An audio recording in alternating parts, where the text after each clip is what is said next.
Hello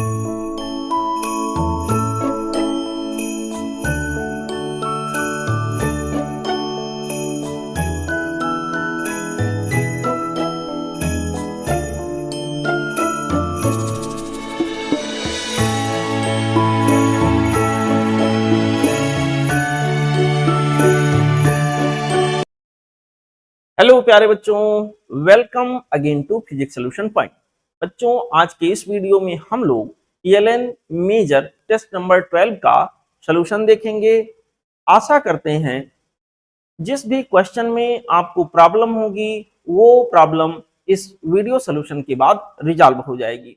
okay बच्चों, इस test paper का पहला क्वेश्चन है, तारा an electromagnetic radiation has an energy of this much as a photon. इसको मैं मान के चल रहा हूं, to which region of electromagnetic spectrum does it belong. ये हम तब बता पाएंगे जब हमें वेवलेंथ का अंदाजा हो। यहां पर बच्चों देखते हैं क्वेश्चन नंबर 1 का हम लोग सॉल्यूशन देखने जा रहे हैं। सबसे पहले इसका वेवलेंथ निकालने का प्रयास करेंगे। एज ए फोटॉन अगर मैं कंसीडर करूं तो फोटॉन की energy E equal to hc by lambda, तो लैम्डा की वैल्यू बेटा हो जाएगा hc divided by E। Okay, यहां पर hc को लिख लो 12,400 this whole much is divided by photon की एनर्जी इलेक्ट्रॉन वोल्ट में। अब अगर आप रखोगे तो इस फार्मूले में एंगस्ट्रॉम में आपको आंसर मिलेगा, तो इसको मैं लिख देता हूं 14.4। ठीक है बच्चों, यहां इसको सॉल्व करके बेटा आप देख लीजिएगा, इसका आंसर मिलेगा 861 के आसपास, 861 से हल्का सा ज्यादा मिलेगा, दिस मच एंगस्ट्रॉम। ओके, अब रहा सवाल जो हमारा विजिबल स्पेक्ट्रम है। बच्चों ध्यान से सुनिएगा, जो हमारा विजिबल स्पेक्ट्रम है VIBGYOR, यहां पर ये लगभग एक मोटा मोटा आइडिया लगा 8000 एंगस्ट्रॉम से लेके 4000 एंगस्ट्रॉम इसके बीच में लाई करता है। अगर 4000 से कम वेवलेंथ वाले की बात करें तो इसको हम अल्ट्रा वायलेट का नाम देते हैं, और रेड से ज्यादा वेवलेंथ की बात करें तो इसको इंफ्रारेड रीजन का नाम देते हैं। तो ऑब्वियसली जो कैलकुलेशन के बाद हमको डेटा मिला है बच्चों, यहाँ कैलकुलेशन करने के बाद जो हमें यहाँ डेटा मिल रहा है ऑब्वियसली वो अल्ट्रा वायलेट रीजन की तरफ इशारा कर रहा है। तो यहाँ पर ऑब्वियसली ये अल्ट्रा वायलेट रीजन को बिलोंग कर रहा है। इसका मतलब करेक्ट चॉइस हमारा हो गया ऑप्शन 1। ओके, ठीक है बच्चों, चलते हैं अगले क्वेश्चन पे। देखें, क्वेश्चन नंबर 2 कह रहा है, an electron beam is moving near to a conducting loop, then the incident current induced current in the loop। समझिएगा बच्चों, इंड्यूस्ड करंट लूप के अंदर क्या होगा, ये सवाल है। बड़ा सिंपल सा प्रश्न है। यहां पर मैंने आपको बताया था पढ़ाते वक्त दो तरह के सवाल बनते हैं, एक तो एक सिंगल चार्ज मूव करेगा, एक बीम का नाम लेगा। बीम का मतलब मल्टीपल चार्जेज, बहुत सारे चार्जेज। डायग्राम में एक दिखाया है लेकिन बीम नाम लिखा हुआ है। बीम का मतलब बहुत सारे यहाँ के अंदर ऐसे इलेक्ट्रॉन चल रहे होंगे, एक इलेक्ट्रॉन नहीं होगा, इलेक्ट्रॉन का पूरा पुंज है यहाँ पर बच्चों, पूरा उसका समूह है, ये सारे इलेक्ट्रॉन ऐसे चल रहे हैं। तो यहाँ पर जिस रास्ते पर ये इलेक्ट्रॉन चल रहे हैं इस रास्ते पर एक कांस्टेंट करंट ऐसे फ्लो होता हुआ प्रतीत होगा। तो इस करंट की वजह से यहाँ जो भी मैग्नेटिक फील्ड जहां जो होगा वहां वो फिक्स रहेगा, मतलब टाइम वेरिंग मैग्नेटिक फील्ड यहाँ क्रिएट नहीं होगा। तो इसके अंदर अगर बेटा मैग्नेटिक फील्ड हमारे पास कांस्टेंट नेचर का इसमें है, जहां जो है वहां वो फिक्स है, तो मैग्नेटिक फ्लक्स इसके अंदर से चेंज नहीं होंगे। और मैग्नेटिक फ्लक्स अगर चेंज नहीं हुआ तो यहाँ पर कोई भी इंड्यूस्ड ईएमएफ जनरेट नहीं होगा, और इस तरह से कोई भी इंड्यूस्ड करंट यहाँ के अंदर नहीं चलेगा। ठीक है बेटा, तो यहाँ पर जो आंसर हो गया वो हो गया नो करंट। अगर यही एक सिंगल इलेक्ट्रॉन की बात होती तो बात अलग होता, वहां पर सिंगल इलेक्ट्रॉन मूव करता तो अलग तरीके से सोचते, लेकिन यहाँ इलेक्ट्रॉन के बीम का नाम लिया है, ये बात यहाँ मैटर कर जाता है। ठीक है बेटा, चलते हैं अगले क्वेश्चन पे। देखें, हमारा अगला क्वेश्चन बच्चों हमसे कह रहा है, a particle execute simple harmonic motion with period of 6 second and amplitude 3 centimetre. बहुत अच्छी बात है। Its maximum speed in centimetre पर सेकेंड। यह सक्षम करते हुए किसी पार्टिकल के लिए मैक्सिमम स्पीड, बहुत सामान्य सी बात है, वी मैक्स की वैल्यू बेटा क्या होता है, ये इंटू ओमेगा। ये एम्पलीट्यूड था रहा, ये ओमेगा की जगह लिख सकते हैं 2 पाई बाई कैपिटल टी। यहाँ एम्पलीट्यूड इस सवाल में दे रखा है, उन्होंने कहा है कि सर यहाँ पर एम्पलीट्यूड जो है वो 3 सेंटीमीटर का है। यहाँ पर एम्पलीट्यूड बेटा 3 सेंटीमीटर का हो गया। मैक्सिमम स्पीड उन्होंने सेंटीमीटर पर सेकंड में ही पूछा है, तो इस सेंटीमीटर को सेंटीमीटर में ही रहने देते हैं, यहाँ इसको चेंज नहीं कर रहे हैं। इनटू यहाँ के अंदर हो जाएगा 2 पाई divided by capital T. Time period जो उन्होंने दे रखा है बेटा वो 6 सेकंड का है, तो यहाँ पर आप देख रहे हो 2 इंटू 3 6 कैंसिल होने के बाद यहाँ बचा पाई। इसका मतलब मैक्सिमम स्पीड जो होगी पाई सेंटीमीटर पर सेकेंड, ठीक है, 3.14 सेंटीमीटर पर सेकेंड आएगा। ऑप्शन वाइज अगर देखें तो करेक्ट चॉइस हमारे पास होगा बेटा ऑप्शन 2। ओके, ठीक है बच्चों, चलते हैं अगले क्वेश्चन पे। ये देखें, अगला सवाल यहाँ पे है, two non reacting ideal gases have their atomic masses in the ratio 2:3। बहुत अच्छी बात है, एटॉमिक मास का रेशियो दिया है, जिसको आप मॉलिक्यूलर मास भी बोल लेते हो। यहाँ पर उनके लिए हमको दिया है एटॉमिक मास का रेशियो इतना है।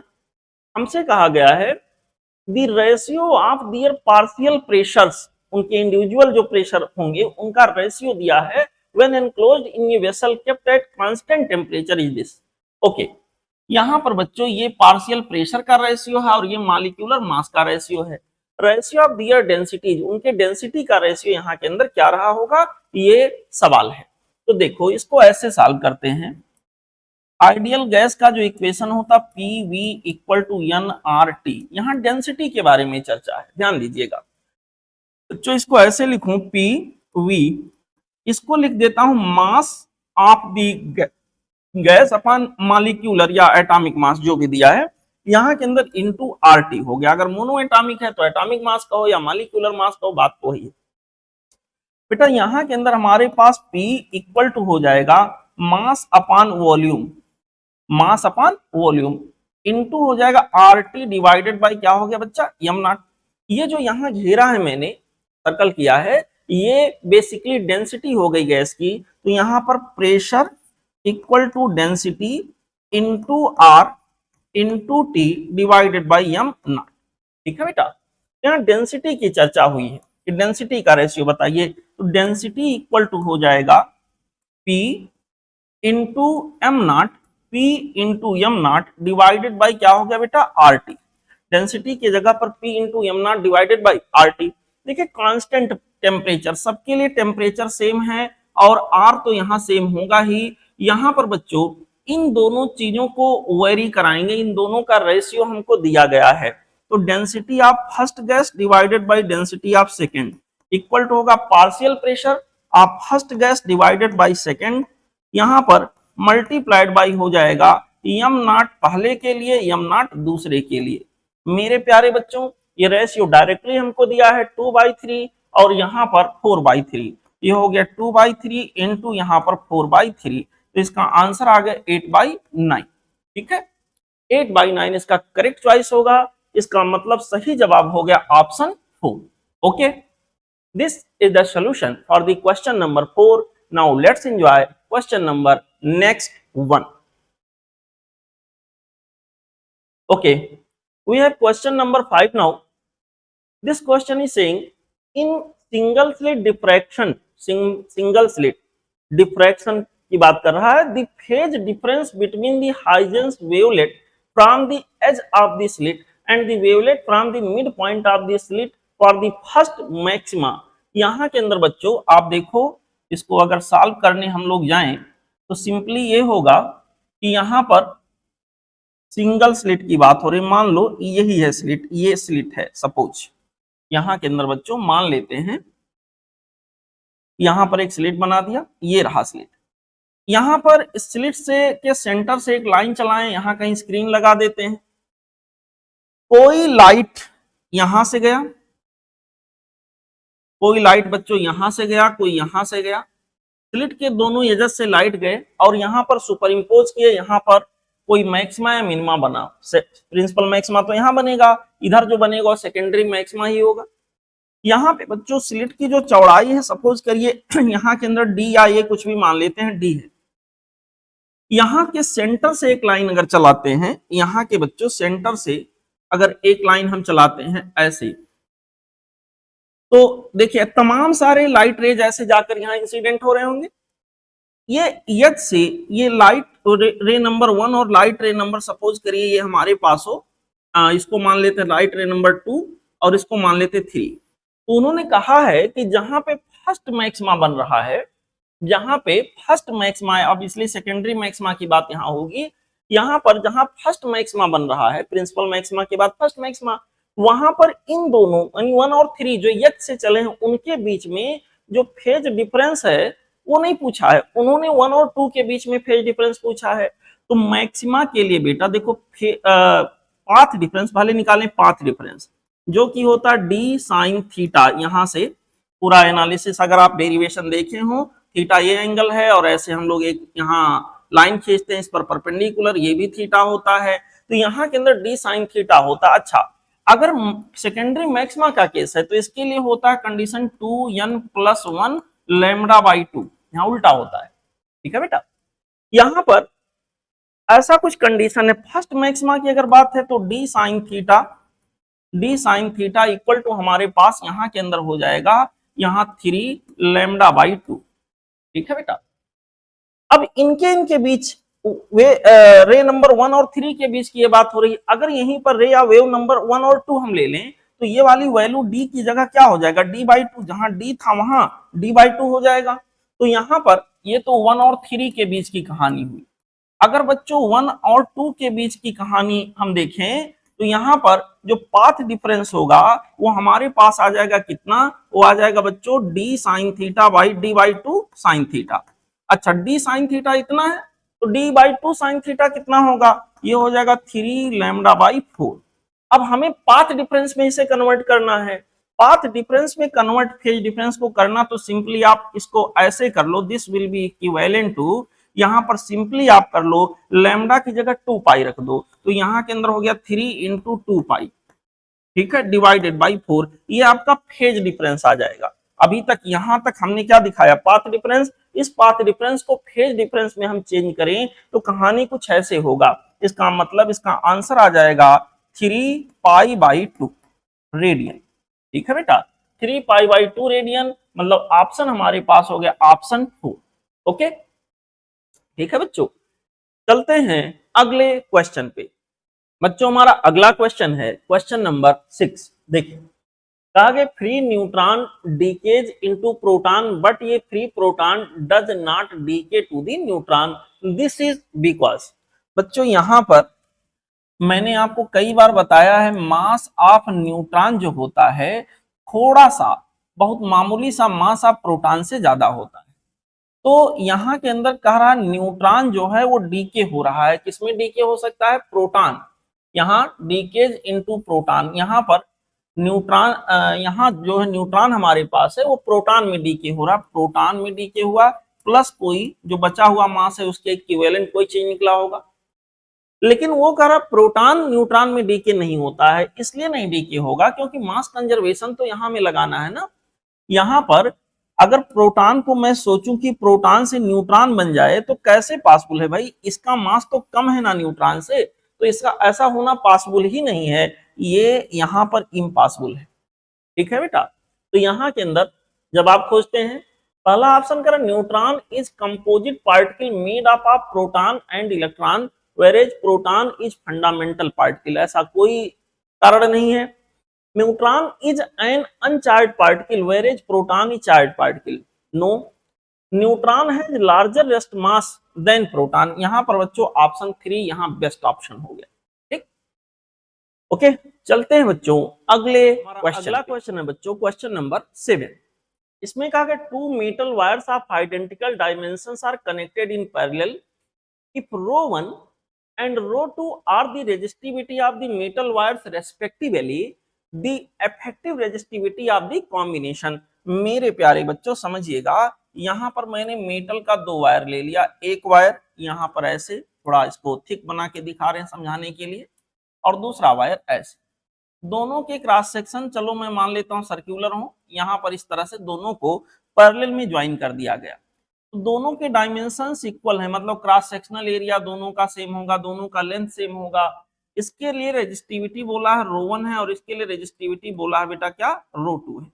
अब देखो यहाँ पे हमें पता करना है कि पूरे सिस्टम का जो कॉम्बिनेशन बन रहा है उसकी रेजिस्टिविटी क्या होगी। तो कई तरीके हैं सॉल्व करने के, सिंपल सा यहाँ पर हमें एक तरीका पता है कि अगर हम रेजिस्टेंस को कनेक्ट करते हैं पैरेलल में तो आ जाता R equivalent 1/R equivalent equal to 1/R1 plus 1/R2। ठीक है, 1/R1, R1 की वैल्यू बेटा हमारे पास हो जाएगा ρ1 L बाई A, ये यहां पर आ गया। यहां पर इसी तरह से हो जाएगा ρ2 L बाई A यहां पर मैंने लिख दिया। अब कॉम्बिनेशन के लिए देखो R इक्विवेलेंट की वैल्यू क्या होगी, यहां पर अगर मैं पूरे को एक साथ देखो तो लेंथ तो वही रहेगा, यहां के अंदर हो जाएगा ρ ये की जहां तक बात है वो डबल हो जाएगा, पूरे कॉम्बिनेशन को देखूंगा बाई 2 ये हो जाएगा यहाँ पर, इसका मतलब यहां मैं लिख दूं 2A। अब देखो बेटा यहाँ काफी चीजें कैंसिल हो जाएंगी, ये से डिवाइड कर दिया थ्रू आउट, यल से मल्टीप्लाई कर दिया थ्रू आउट, यहाँ के अंदर हमारे पास क्या बचा 2 बाई रो इक्वल टू हमारे पास हो जाएगा 1/ρ1 प्लस 1/ρ2। ऐसे इसको सॉल्व करेंगे तो रो की वैल्यू बेटा हमारे पास हो जाएगी 2ρ1 into ρ2 divided by ρ1 plus of ρ2। मेरे प्यारे बच्चों, मेरे अच्छे बच्चों, सच्चे बच्चों, बहादुर बच्चों, यहाँ के लिए जो करेक्ट चॉइस हमारे पास हो गया वो हो गया option 1। Okay, this was the solution for the question number 7. Now let's move to question number next one.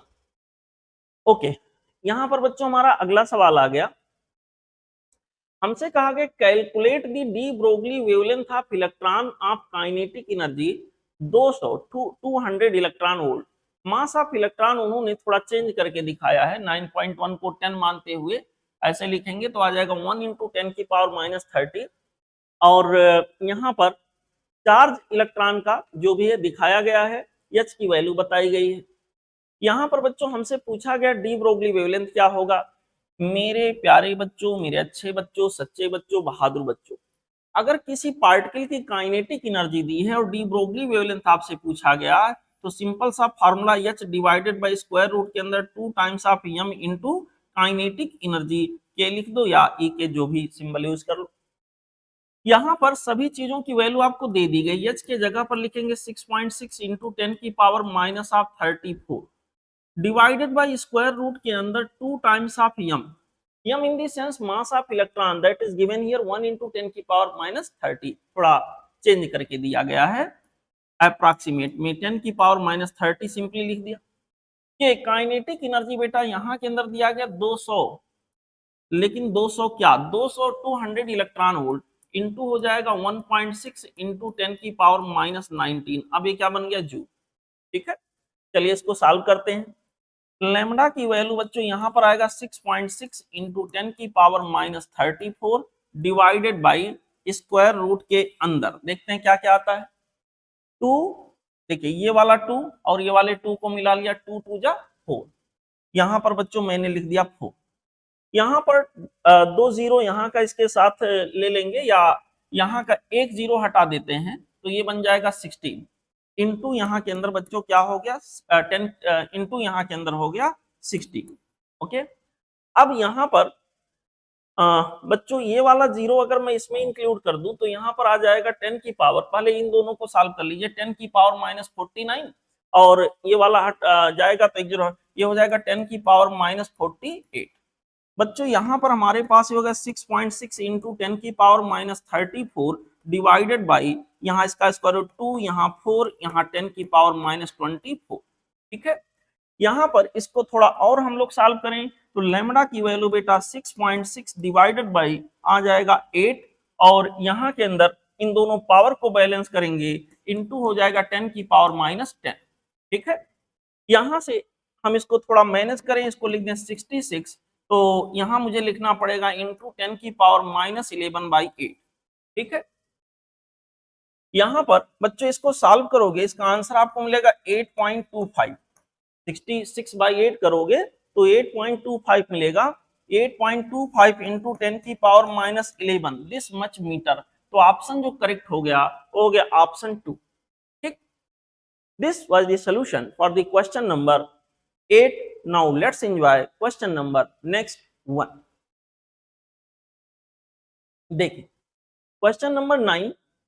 Question number 9 में कहा गया प्योर कैपेसिटर सर्किट, इन ये pure capacitor circuit if frequency is doubled, अगर frequency को double कर दिया जाएगा, what happens to the capacitive reactance and current. मेरे प्यारे बच्चों प्योर कैपेसिटिव सर्किट की बात हो रही है। एक कोई कैपेसिटर यहां लगा दिया और यहां पर कोई सा सप्लाई दे दिया, एसी सप्लाई। हमसे कहा गया है if frequency double, frequency double करने की बात हो रही है, ट्रिपल करने की ऐसी बात हो, मतलब यहाँ के एसी की बात हो रही है। अगर फ्रीक्वेंसी को डबल करेंगे तो इसमें जो करंट फ्लो हो रहा है उस पर क्या प्रभाव पड़ेगा और इसके कैपेसिटिव रिएक्टेंस पर क्या इफेक्ट जाएगा। सवाल कुछ ऐसा है मेरे प्यारे बच्चों, यक्स सी की वैल्यू होती है 1/ओमेगा सी, ओमेगा को लिख दें 2πf इंटू यहाँ सी, एक्स सी की वैल्यू है। अगर हम फ्रीक्वेंसी को डबल करेंगे, अगर बेटा फ्रीक्वेंसी को हम 2f कर दें f की बजाय, तो ऑब्वियसली xc आप देख सकते हो हाफ हो जाएगा, xc की बजाय xc/2 हो जाएगा। फ्रीक्वेंसी को डबल करेंगे तो xc की वैल्यू क्या हो जाएगी, हाफ हो जाएगी। और यहाँ करंट जो हमारे पास होता है v/xc यहाँ पर हो जाएगा z की जगह। मेरे प्यारे बच्चों अगर xc v तो वही का वही है, xc अगर यहाँ के अंदर हाफ हो गया है तो यहाँ करंट डबल हो जाएगा। इसका मतलब जो नया करंट होगा वो बेटा पहले अगर I करंट था तो यहाँ के अंदर 2I हो जाएगा। ऑप्शन देखिए capacitive reactance half current is doubled, पहला ही यहाँ के अंदर सही हो गया। करेक्ट चॉइस यहाँ के अंदर हम लोग ले लेंगे बेटा ऑप्शन 1। ओके ठीक है, चलते हैं अगले क्वेश्चन पे। देखो हमारा अगला सवाल यहाँ पे है क्वेश्चन नंबर 10 ताकि two charges proton and alpha particles are projected in uniform transverse magnetic field of strength B and 2B respectively in such a way that their radii of circular track are equal। अच्छी बात है। Find out ratio of their kinetic energy. मेरे प्यारे बच्चों simple सी बात यहाँ है, kinetic energy अगर सर्कुलर पाथ पे मैग्नेटिक फील्ड में चार्ज पार्टिकल मोशन कर रहा है तो काइनेटिक एनर्जी की वैल्यू होती है Q square B square R square by 2m। देखो बेटा यहाँ दोनों के दोनों चार्ज इलेक्ट्रॉन हो या अल्फा पार्टिकल एक ही रेडियस के ट्रैक पे चल रहे हैं तो आर की वैल्यू सेम हो गया सबके लिए। यहाँ पर दोनों के ऊपर चार्जेस अलग अलग होंगे, प्रोटॉन और अल्फा, माफ करिएगा दोनों के चार्जेस अलग अलग, प्रोटॉन पर चार्ज प्लस ही होगा तो अल्फा पे +2 ही होगा।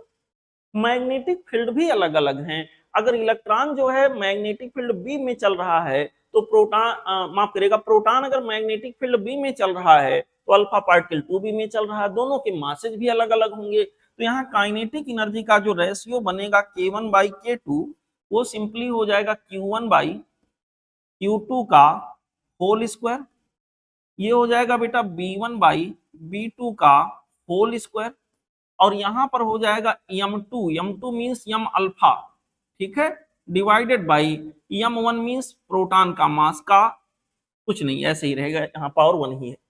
यहाँ पे इसके हिसाब से देखा जाए तो पहला नाम प्रोटॉन का है चार्ज E, दूसरा नाम अल्फा पार्टिकल का चार्ज क्या हो गया 2e का होल स्क्वायर। मैग्नेटिक फील्ड का जो उन्होंने पैटर्न दिया है यहाँ पर पहले B जिसमें कि प्रोटॉन चल रहा होगा और दूसरे में अल्फा जिसमें चल रहा है, वहां मैग्नेटिक फील्ड डबल कर दिया गया, ठीक है। और यहाँ पर अल्फा पार्टिकल का मास, अगर प्रोटॉन का मास मैं m लिखता हूं तो अल्फा पार्टिकल का मास लगभग हो जाएगा 4m, ठीक है, कंपैरेटिवली। इसको सॉल्व करेंगे बेटा तो देखो ये 1/4 आया और यहाँ पर ये भी 1/4 आएगा। इसको सॉल्व करने चलेंगे तो आ जाएगा 1/4 इंटू 1/4 इंटू यहाँ पर आ जाएगा 4/1, तो यहाँ पर एक 4 कैंसिल हो गया। इसका फाइनल आंसर जो हमारे पास आएगा वो हो जाएगा बच्चों 1/4, ठीक है। तो करेक्ट चॉइस यहाँ के लिए हमारे पास आ गया ऑप्शन 1, ठीक। This is the solution for the question number 10। Now let's enjoy question number next. बच्चों हमारा अगला क्वेश्चन है क्वेश्चन नंबर 11। कहा गया है a telescope consisting of objective of focal length 50 centimetre and single lens eyepiece of focal length 5 centimetre is focused at distant object in such a way that parallel rays emerges from eyepiece। मतलब final image हमारा infinity पे बन रहा होगा, ऐसा कुछ यहाँ के अंदर बोलने की कोशिश की गई है।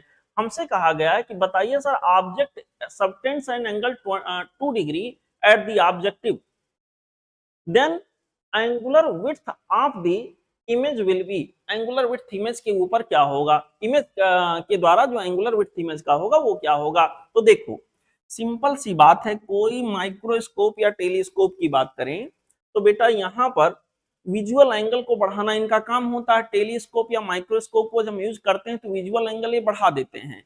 इनफैक्ट जो फाइनल इमेज बनता है उसका एंगुलर विड्थ बढ़ा दिया जाता है। अगर यहाँ ऑब्जेक्ट के लिए एंगुलर विड्थ एक तरह से ये है 2 डिग्री, तो इमेज जो होगा उसने एंगुलर विड्थ बढ़ा दिया होगा। तो ये जो मैग्निफिकेशन आप लिखते हो ना, मान के चलेंगे फाइनल इमेज इनफाइनाइट पे बना, तो मैग्निफिकेशन फार्मूला वाइज आ जाएगा F O by F E. खाली मैग्नीट्यूड की बात मैं कर रहा हूँ, माइनस माइनस नहीं लगा रहा हूँ। मेरे प्यारे बच्चों ये जो हमारे पास है ये क्या है, ये है angle made by object on eye lens. यहाँ पर इमेज के द्वारा एंगल बनाया जा रहा है, जो एक तरह से एंगुलर विड्थ का मैग्निफिकेशन हो रहा है, और ये हो गया एंगुलर विड्थ या एंगल मेड बाई ऑब्जेक्ट। यहाँ के अंदर बच्चों ये हो गया। अब हमसे कहा है कि इमेज जो वो कितना एंगल बनाएगा, तो यहाँ पर थीटा बाई आई एंगल बनाएगा या एंगुलर विड्थ, दोनों बातें एक ही हैं। यहाँ के अंदर हो गया F O by F E, this whole much is multiplied by theta naught. ऐसे मेरे प्यारे बच्चों F O by F E, यहाँ पर जो फोकल लेंथ दिया 50 सेंटीमीटर और 5 सेंटीमीटर, तो 50 बाई क्या हो गया 5 मल्टीप्लाइड बाई थीटा नॉट या थीटा वो कह लीजिए जो ऑब्जेक्ट था उसके द्वारा कितना एंगल बनाया गया, दैट इज 2 डिग्री। तो इसको सॉल्व करेंगे बेटा, ये 10 आ गया, ये आ गया 20 डिग्री। तो इसके लिए करेक्ट चॉइस हमारे पास आ जाएगा 20 डिग्री। ऑप्शन हो गया option 1। Okay, this is the solution for the question number 11। Now let's enjoy question number next 1। अगला क्वेश्चन बच्चों हमारे पास है क्वेश्चन नंबर 12। क्वेश्चन नंबर 12 कह रहा है for intensity I of A light of wavelength 5000 angstrom, photo saturation current is 0.40 microampere, okay, and the stopping potential is 1.36 volt. The work function of the metal is, metal का work function यहाँ के अंदर क्या होगा ये हमसे पूछा गया है। देखो बेटा सब लोग ध्यान से, यहाँ पर अगर कोई फोटॉन कहीं किसी मेटल के सरफेस पर इंसिडेंट होता है तो उसकी एनर्जी का कुछ हिस्सा वर्क फंक्शन में, बाकी हिस्सा के मैक्स में खर्च होता है। ठीक है, यहां पर उन्होंने स्टॉपिंग पोटेंशियल दिया हुआ है। तो देखो जो फोटॉन यहां पर आ रहा है बेटा वो कितनी एनर्जी लेकर आ रहा है, वो लेकर आ रहा है 5000 एंगस्ट्रॉम की एनर्जी। तो यहाँ फोटॉन की एनर्जी के लिए हम लोग लगाएंगे 12400 डिवाइडेड बाई 5000, ताकि हमें इलेक्ट्रॉन वोल्ट में यहाँ आंसर मिल जाए। W फॉर वर्क फंक्शन यहाँ के अंदर हमसे पूछा गया है, और K मैक्स की वैल्यू होगी इलेक्ट्रॉन का चार्ज इनटू स्टॉपिंग पोटेंशियल का मैग्नीट्यूड। स्टॉपिंग पोटेंशियल यहाँ के अंदर दिया गया 1.36 वोल्ट। तो इसको हम लोग सॉल्व कर लेंगे। पहले तो इसको बच्चों 12400 बाई यहाँ के अंदर बच्चों 5000 है, एक जीरो हटा देते हैं, 1240 बाई 500, यहाँ पर इसको 2 से ऊपर नीचे मल्टीप्लाई कर लो, ये हो जाएगा यहाँ के अंदर 2480 डिवाइडेड बाई 1000। यहाँ पर ये हमारे 2.48 आ गया, 2.48 इलेक्ट्रॉन वोल्ट। तो यहाँ पर बच्चों ये हो जाएगा 2.48 equal to W electron volt में, ये भी प्लस ये भी इलेक्ट्रॉन वोल्ट में ही आया 1.36। ठीक है बेटा, इसको सॉल्व करोगे W will be equal to 2.48 minus 1.36, इसको माइनस करोगे अप्रोक्सीमेट में इसका आंसर मैच करेगा। बच्चों इसको सॉल्व करोगे 1.12 ऐसे आएगा, लेकिन 10 दिया है तो इसको हम मान लेते हैं यहाँ के अंदर ऑप्शन 3। ठीक, लगभग में यहाँ करेक्ट चॉइस में जो कर रहा है वो हमारे पास हो गया बेटा ऑप्शन 3। इसको सॉल्व करोगे 1.12 आएगा, बट वो दिया नहीं है, तो यहाँ उसके क्लोजेस्ट जो है उसको हम लोग कंसीडर करेंगे ऑप्शन 3। ओके, चलते हैं बच्चों, हमारा अगला क्वेश्चन है क्वेश्चन नंबर 13। कहा गया the Young's modulus of brass and steel are respectively 1 into 10 की power 10 newton per metre square and 2 into 10 की power 10 newton per metre square. हमसे कहा गया है a brass wire and a steel wire of same length are extended by 1 millimetre under the same force. कहा गया the radii of brass and steel wires are this and this, RB and R S. हमसे कहा गया है कि बताइए then RB और RS में क्या रिलेशन होगा। मेरे प्यारे बच्चों, अगर किसी वायर के ऊपर कोई फोर्स लगा के हम खींचते हैं तो वाई यानी यंग मॉडुलस ऑफ इलास्टिसिटी कैसे डिफाइन होता है? ये होता force per unit area F by A, जिसको स्ट्रेस बोलते हो, अपॉन स्ट्रेन। स्ट्रेन को आप लिखते हो डेल्टा यल बाई यहाँ के अंदर यल, ठीक है ऐसे। इसको सॉल्व करें तो हो जाएगा F into L divided by A into delta L. मेरे प्यारे बच्चों दिस इज वाई। अब देखो यहाँ पर दोनों दो वायर की बात किया और दोनों को बोला गया है कि सेम फोर्स लगा के दोनों को खींचा जा रहा है, तो एफ की वैल्यू दोनों के लिए सेम हो गया, ठीक है ओके। यहां पर हमसे कहा गया सेम लेंथ के दोनों है, तो यल की वैल्यू भी दोनों के लिए सेम है। कितना दोनों को खींचा गया? 1 मिलीमीटर, यानी हर एक को 1-1 मिलीमीटर खींचा गया, तो दोनों के लिए जो एक्सटेंशन हुआ वो भी क्या हो गया? सेम हो गया। इसका मतलब y जो हमारे पास हुआ बेटा वो इनवर्सली प्रोपोर्शनल टू हो गया ये, और ये की वैल्यू क्रॉस सेक्शनल एरिया हमारे पास पाई आर स्क्वायर होता है, तो इस तरह से y Young modulus inversely proportional to हो जाएगा r का स्क्वायर, ठीक है। इसका मतलब ये हुआ कि यहां पर बच्चों हमारे पास यह आ जाएगा y1 by y2 equal to हो जाएगा r2 बाई r1 का होल स्क्वायर, ये वाला पैटर्न बनेगा। उसने कहा गया है, माफ करिएगा, उसने हमको y1 और y2 का वैल्यू दे दिया है, ठीक है, और हमसे यहाँ पर रेडियस का रेशियो पूछ रखा है।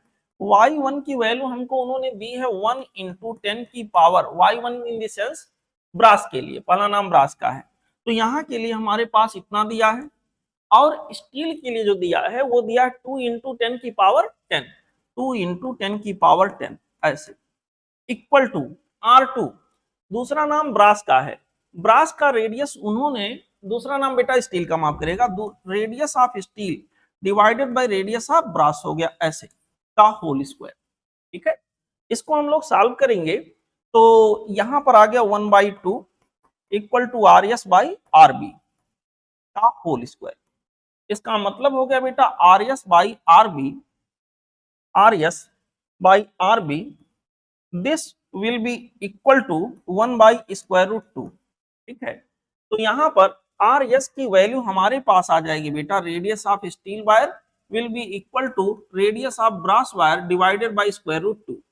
तो ऑप्शन में अगर हम मैच कराएंगे तो करेक्ट मैचिंग जो हमें दिख रहा है वो हो जाएगा option 2। Option 2 would be the correct matching for this particular question. Now let's enjoy question number next one. बच्चों हमारा अगला क्वेश्चन है क्वेश्चन नंबर 14। क्वेश्चन नंबर 14 में कहा गया है a vector which is perpendicular to this. यहां पर बच्चों एक वेक्टर दे रखा है इस सवाल में, उन्होंने एक वेक्टर दे रखा, सपोज ये वेक्टर ये है, ये cos theta into I cap plus B sine theta into, मैं ऐसे लिख देता हूं जे कैप। वो कह रहा है कि इसका ये कौन से वेक्टर के परपेंडिकुलर है, तो परपेंडिकुलर जिस भी वेक्टर के ये वेक्टर होगा, अगर उस वेक्टर से इसका डॉट प्रोडक्ट लिया जाए तो जीरो आना चाहिए। तो बेटा इस वेक्टर का डॉट प्रोडक्ट हम पहले ऑप्शन में दिए गए वेक्टर से लेंगे, तो यहां पर आप करके देखो डॉट प्रोडक्ट की वैल्यू जीरो आएगी। इस वेक्टर का डॉट प्रोडक्ट अगर यहां से लेंगे तो भी डॉट प्रोडक्ट की वैल्यू जीरो मिलेगी। इस वेक्टर का डॉट प्रोडक्ट अगर हम इससे लेंगे तो भी डॉट प्रोडक्ट की वैल्यू जीरो आएगी। इसका मतलब यहाँ करेक्ट चॉइस हो गया ऑप्शन 4, यहाँ ऑल ऑप्शन करेक्ट होगा, ठीक है ओके बेटा। चलते हैं अगला क्वेश्चन है क्वेश्चन नंबर 15। देखिए कहा गया स्ट्रिंग इज रैप्ड ये राउंड द रिम ऑफ ये wheel of moment of inertia 0.20 kg into metre square and radius 20 centimeter. The wheel is free to rotate about its axis and initially the wheel is at rest. Okay.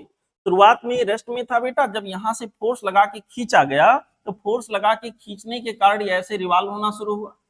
ठीक है, इस पे torque लगा होगा जिसकी वजह से इसके अंदर ओमेगा और यहाँ एंगुलर एक्सीलरेशन आ गया होगा। हमसे कहा गया है कि सर आप ये बताइए, the wheel is free to rotate about its axis and initially the wheel is at rest. The string is now pulled by a force of 20 Newton. The angular velocity of the wheel after 5 seconds will be.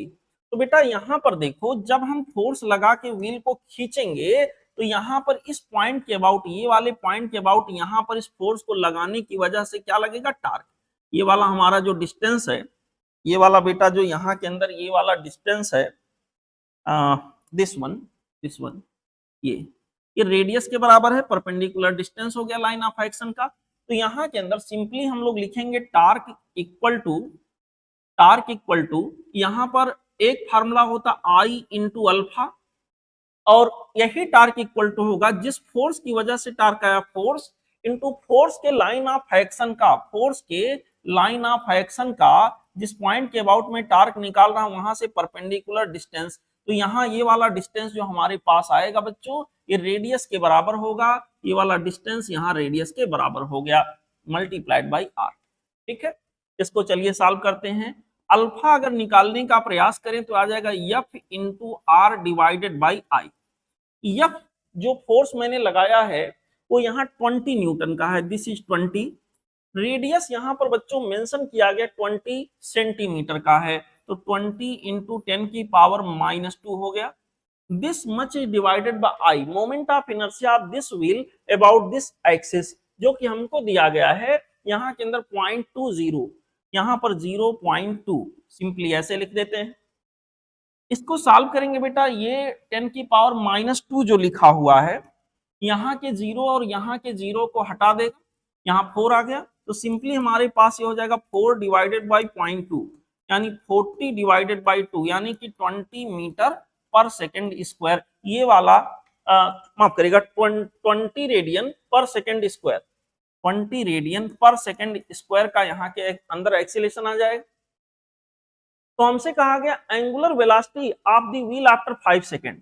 यहाँ angular velocity के लिए formula लगा लीजिए, मान के चलेंगे constant angular acceleration आया होगा, तो ये लगा लेते हैं omega equal to omega naught plus alpha into T. Omega naught की वैल्यू 0 दिया है, शुरुआत में रेस्ट में था सिस्टम। अल्फा की वैल्यू हम लोगों ने 20 निकाला और टी की वैल्यू यहाँ 5 सेकंड बाद पूछा है 5 हो गया। बेटा यहाँ के अंदर ये हमारे पास आ जाएगा 100 रेडियन पर सेकेंड, 100 रेडियन पर सेकेंड। तो ऑप्शन यहाँ के लिए करेक्ट हो गया, ऑप्शन 4। ठीक, चलते हैं बच्चों अगले क्वेश्चन पे। देखिए हमारा अगला सवाल क्या कह रहा है, a satellite orbits around the earth. Satellite जो है बेटा वो अर्थ के अराउंड ऑर्बिटल मोशन कर रहा है। ओके, यहां पर orbits around earth in the circular orbit with speed v and orbital radius small r। हमसे कहा गया if it loses some of energy then v and r। देखो बड़ा अच्छा सवाल है। यहां पर बच्चों कोई सैटेलाइट है, किसी प्लेनेट जैसे हमारा अर्थ हो, उसके चारों तरफ ऐसे ये रिवॉल्व कर रहा है, किसी ऑर्बिट पे ऐसे ये चल रहा है। This is satellite, mass of satellite MS मान लिया। यहां से इसकी दूरी, प्लेनेट के सेंटर से इसकी दूरी मान लिया स्मॉल r है। ठीक है, प्लेनेट ऑफ सेंटर से इसकी जो डिस्टेंस है बेटा इसको मैंने मान लिया स्मॉल r है। ओके, यहाँ पे इसके पास दो एनर्जी होगा, काइनेटिक एनर्जी और पोटेंशियल एनर्जी। इन दोनों के सम को हम कहेंगे टोटल एनर्जी। तो आप इस बात को समझो, ये बॉडी, ये सैटेलाइट जो है इस प्लेनेट के अट्रैक्शन से बंधा हुआ है। ठीक है, जितना ज्यादा इसकी एनर्जी आप बढ़ाओगे, प्लेनेट के अट्रैक्शन से दूर होने का प्रयास करेगा, उतना दूर होता जाएगा, और इसकी एनर्जी जितनी कम होती जाएगी उतना घटता जाएगा। इसको अगर आप इतनी एनर्जी दे दो, एक लिमिट के बाद एनर्जी दोगे, तो ये इसके अट्रैक्शन को छोड़ के भाग जाएगा। मतलब इसकी एनर्जी बढ़ाने पर ये प्लेनेट से दूर जाएगा और एनर्जी घटाने पर ये प्लेनेट की ओर आएगा। समझिएगा इस बात को। इसका मतलब तो तय है, यहाँ एनर्जी, टोटल एनर्जी, एनर्जी घटाने का मतलब टोटल एनर्जी डिक्रीज हो रहा है, तो ये प्लेनेट की तरफ थोड़ा सा इसका ऑर्बिट और छोटा हो जाएगा, स्मॉल आर की वैल्यू कम होगी, ये बात पक्का हो गया। ठीक है, तो ऑप्शन में दो स्पीड और आर दोनों की बात किया है। आर इंक्रीजेस, ये तो हो नहीं सकता, यहां पर आर इंक्रीजेस, ये तो हो नहीं सकता। अब ऑप्शन बचे दो, यहां पर आर डिक्रीज होगा, लेकिन व्हाट अबाउट वी, वी के बारे में जरा सोचो।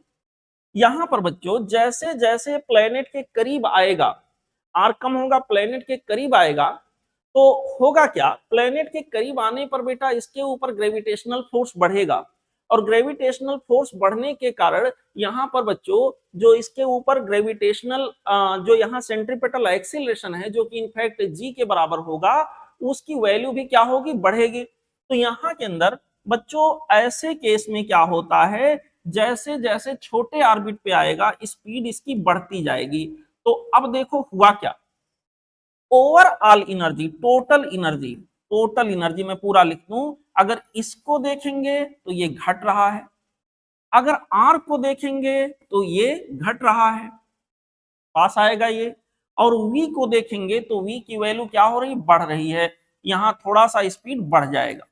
मेरे प्यारे बच्चों ये कुछ यहाँ पैटर्न देखने को हमको मिल रहा है, इसका मतलब करेक्ट चॉइस जो हमारे पास होगा, V increases R decreases, option हो गया 3।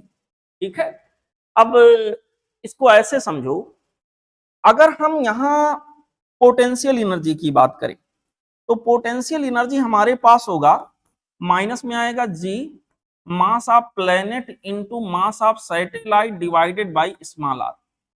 अगर हम काइनेटिक एनर्जी की बात करें, तो काइनेटिक एनर्जी हमारे पास होगा बेटा, कितना होगा, यहां के अंदर हो जाएगा काइनेटिक एनर्जी, इसके लिए पोटेंशियल एनर्जी का हाफ होता है, तो यहां के अंदर आ जाएगा minus G M P M S divided by 2 times of R. अब देखो यहां माइनस, माफ करिएगा, बहुत बड़ी गलती हो रही है, यहां के अंदर काइनेटिक एनर्जी प्लस में होगा। ठीक है बेटा, काइनेटिक एनर्जी की वैल्यू कुछ इतनी हो जाएगी, पोटेंशियल एनर्जी की वैल्यू कुछ इतनी हो जाएगी। अब देखो एक बात तो बिल्कुल स्पष्ट है कि आर की वैल्यू यहां घट रही है, आर की वैल्यू यहां भी घट रही है, आर की वैल्यू घटने की वजह से काइनेटिक एनर्जी क्या होगा, बढ़ेगा। आर की वैल्यू घटने की वजह से ये भी वैल्यू वैल्यू तो बढ़ेगी, लेकिन क्योंकि निगेटिव में है इसलिए क्या होगा, घटेगा।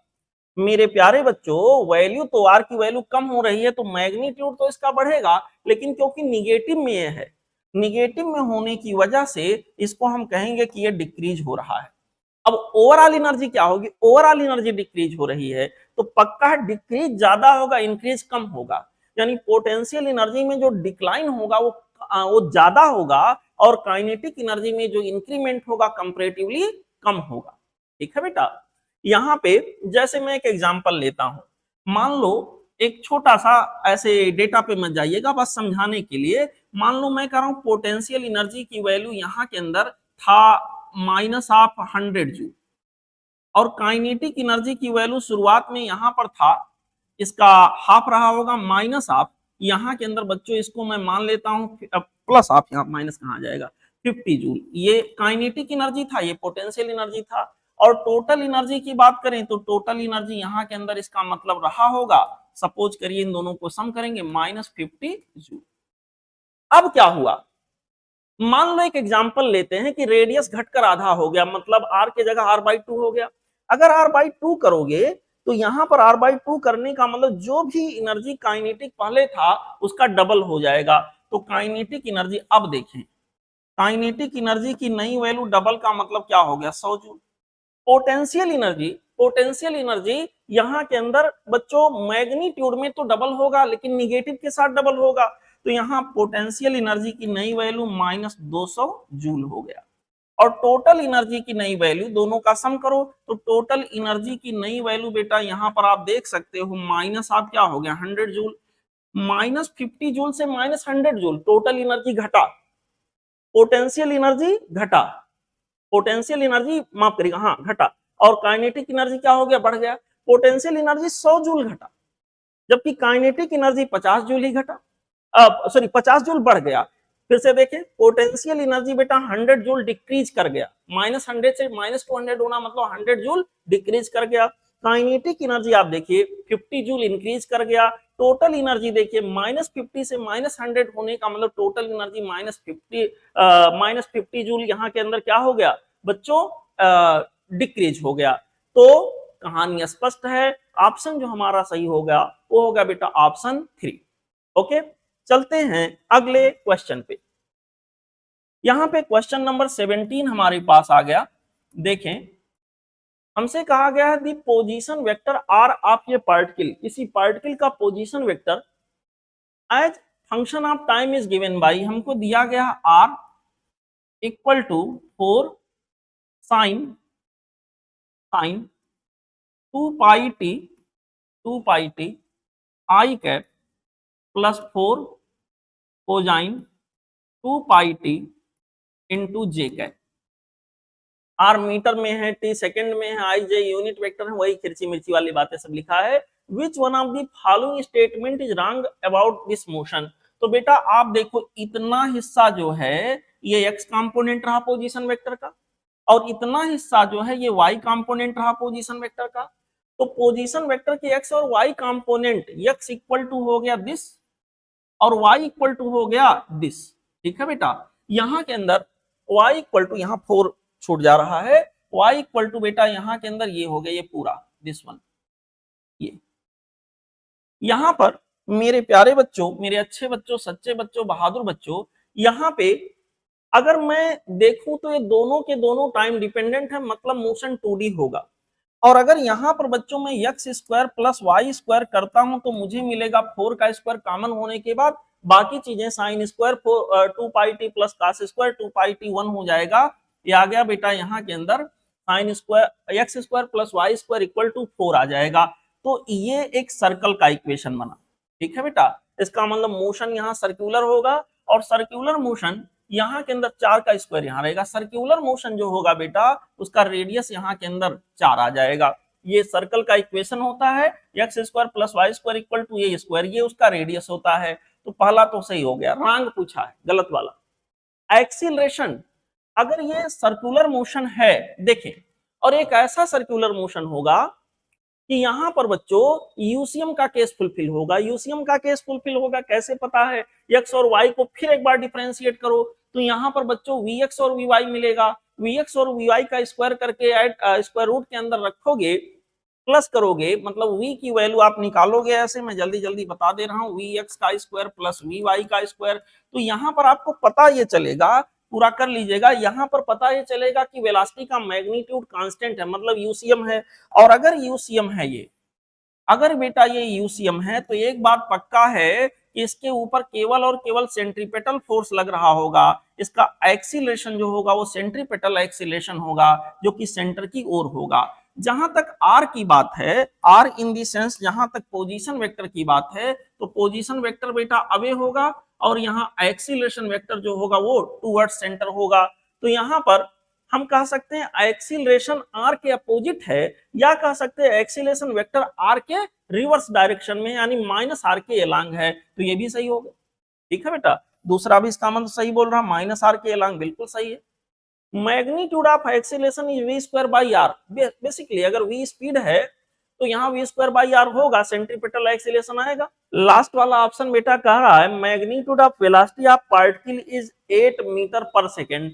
देखते हैं, यहाँ पर बच्चों x और y आपको दिया गया है, तो अगर मैं यहां से vx निकालने का प्रयास करूं तो vx की वैल्यू हो जाएगी 4 साइन का डिफरेंशिएशन हो जाएगा cos 2 पाई टी, और 2 पाई टी का करोगे 2 पाई आ जाएगा। तो यहाँ पे क्या बनेगा, यहाँ के अंदर आ जाएगा 8 पाई। और इसी तरह से vy निकालने की कोशिश करोगे तो dy और dt करेंगे, यहाँ के अंदर बच्चों आ जाएगा साइन कॉस का माइनस में आ जाएगा साइन 2 पाई टी का करोगे 2 पाई, और 4 पहले से था, यहाँ पर आ गए 8 पाई। अगर मैं नेट वेलोसिटी निकालूं तो नेट वेलोसिटी की वैल्यू बेटा हमारे पास हो जाएगा स्क्वायर रूट के अंदर वी एक्स का स्क्वायर प्लस वी वाई का स्क्वायर। स्क्वायर करोगे तो प्लस में ही आ जाएगा, इसको सॉल्व करके आंसर निकालोगे तो आ जाएगा 8 पाई। ठीक है, 8 पाई मीटर पर सेकेंड, और यहां इन्होंने कहा वेलोसिटी 8 मीटर पर सेकेंड है, पाई यहां छोड़ दिया, इसका मतलब यही गलत होगा, मतलब यही हम टिक करेंगे। ठीक है बेटा, रॉन्ग वाला हमें सिलेक्ट करना था। ओके, चलते हैं अगले क्वेश्चन पे। यहां पे देखें क्वेश्चन नंबर 18। क्वेश्चन नंबर 18 में कहा गया है ये string vibrates in 5 segment to a frequency of 480 hertz. यहां पर बच्चों कोई स्ट्रिंग है वो 5 सेगमेंट में वाइब्रेट कर रहा है। अब ये स्ट्रिंग है, ये 5 सेगमेंट में वाइब्रेट करे या 10 सेगमेंट में वाइब्रेट करे या 1 सेगमेंट में वाइब्रेट करे, इसका लेंथ तो फिक्स है। यहां पर बच्चों अगर फंडामेंटल फ्रीक्वेंसी निकालें तो V/2L आएगा। 5 सेगमेंट में वाइब्रेट करने का मतलब 5 इंटू दिस मच, ये वाली फ्रीक्वेंसी से वाइब्रेट कर रहा है। इसकी वैल्यू सवाल के अंदर उन्होंने दिया है, दिस इज 480। उन्होंने कहा है कि सर ये वाली फ्रीक्वेंसी चलो फिलहाल अभी है, कहा कि frequency that will cause it vibrate in 2 segment, मतलब जब ये 2 सेगमेंट में वाइब्रेट करेगा तो उस समय फ्रीक्वेंसी की वैल्यू कितनी होगी। बेटा जितने कम सेगमेंट में वाइब्रेट करेगा फ्रीक्वेंसी की वैल्यू उतनी ही यहाँ के अंदर कम होगी और वेवलेंथ उतना ही ज्यादा होगा। फिलहाल यहाँ दूसरे केस में फ्रीक्वेंसी हमारे पास हो जाएगा V/2L। कह रहा जब 2 सेगमेंट में वाइब्रेट करे, 2 सेगमेंट, 2 लूप बन रहे होंगे इस समय, यहाँ के अंदर बच्चों 2 इंटू V/2L हो जाएगा, फंडामेंटल का डबल। यहाँ के अंदर 2 इंटू ये देखिए V/2L की वैल्यू हो जाएगी 480/5 इंटू यहाँ के अंदर हो गया 480/5। ठीक है, इसी को सॉल्व करके बेटा आंसर निकाल लेना है। चलिए देखते हैं, यहाँ पर ये हमारे पास आ जाएगा 9 एंड 6। यहाँ पर बच्चों ये हमारे पास हो गया, यहाँ पर 192 हर्ट्ज। करेक्ट चॉइस यहाँ के लिए जो हमारे पास होगा वो हो जाएगा बच्चों ऑप्शन 2। ठीक है, चलते हैं अगले क्वेश्चन पे। देखें हमारा अगला सवाल है क्वेश्चन नंबर 19। क्वेश्चन नंबर 19 हमसे कह रहा है टार्क ऑन ए बॉडी में be non zero even if net force acting on it is zero. Yes, बिल्कुल सही बात है। मान लो बेटा ऐसा कोई बॉडी है, 10 न्यूटन यहाँ पे लगा और 10 न्यूटन उसके अपोजिट यहाँ पे लगा। अगर मैं पूछूं यहाँ कहीं सेंटर इसका है, मैं पूछूं कि बताओ नेट फोर्स कितना, आप कहोगे सर जीरो है। मैं कहूं इस वाले पॉइंट के अबाउट टार्क बताओ कितना होगा, आप कहोगे नॉन जीरो है। ये रोटेट करने की टेंडेंसी रखेगा। भाई जहां पर कपल का फॉर्मेशन होता है, दो इक्वल और अपोजिट फोर्सेस अलग अलग लाइन ऑफ एक्शन में लग रहे होते हैं मेरे प्यारे बच्चों, वहां पर नेट फोर्स जीरो होता है बट यहाँ टार्क नॉन जीरो होता है, वहां पे प्योर रोटेटरी मोशन होता है मेरे प्यारे बच्चों। तो ये बात तो सही है, बात तो सही है। इफ बोथ माफ करेगा, बात तो सही है मतलब असर्शन सही है। रीजन में क्या कह रहा है, force does not depend on the point of application. Yes, force को जब मुझे ऐड करना हुआ तो मैंने नहीं देखा कि ये यहाँ है, बस मैंने ये देखा कि नेट वैल्यू क्या होगी यहाँ पर बच्चों। But torque depends on point of application. Yes, torque जो है पॉइंट ऑफ एप्लीकेशन पे डिपेंड करता है। तो यहाँ पर बच्चों ये भी सही हो गया और करेक्टली एक्सप्लेन भी कर रहा है, बिल्कुल क्लियर एक्सप्लेनेशन दे रहा है। ऑप्शन यहाँ के लिए हो गया 1, दोनों सही हैं और यहाँ करेक्ट एक्सप्लेनेशन भी मिल रहा है। चलिए अगला सवाल देखें। क्वेश्चन नंबर बच्चों यहाँ पर हमारे पास आ गया क्वेश्चन नंबर 20। क्वेश्चन नंबर 20, ये बच्चे ने इस पे पहले से कुछ लिखा उखा है। ये तीसरा ऑप्शन है बेटा, दिस इज ऑप्शन 3।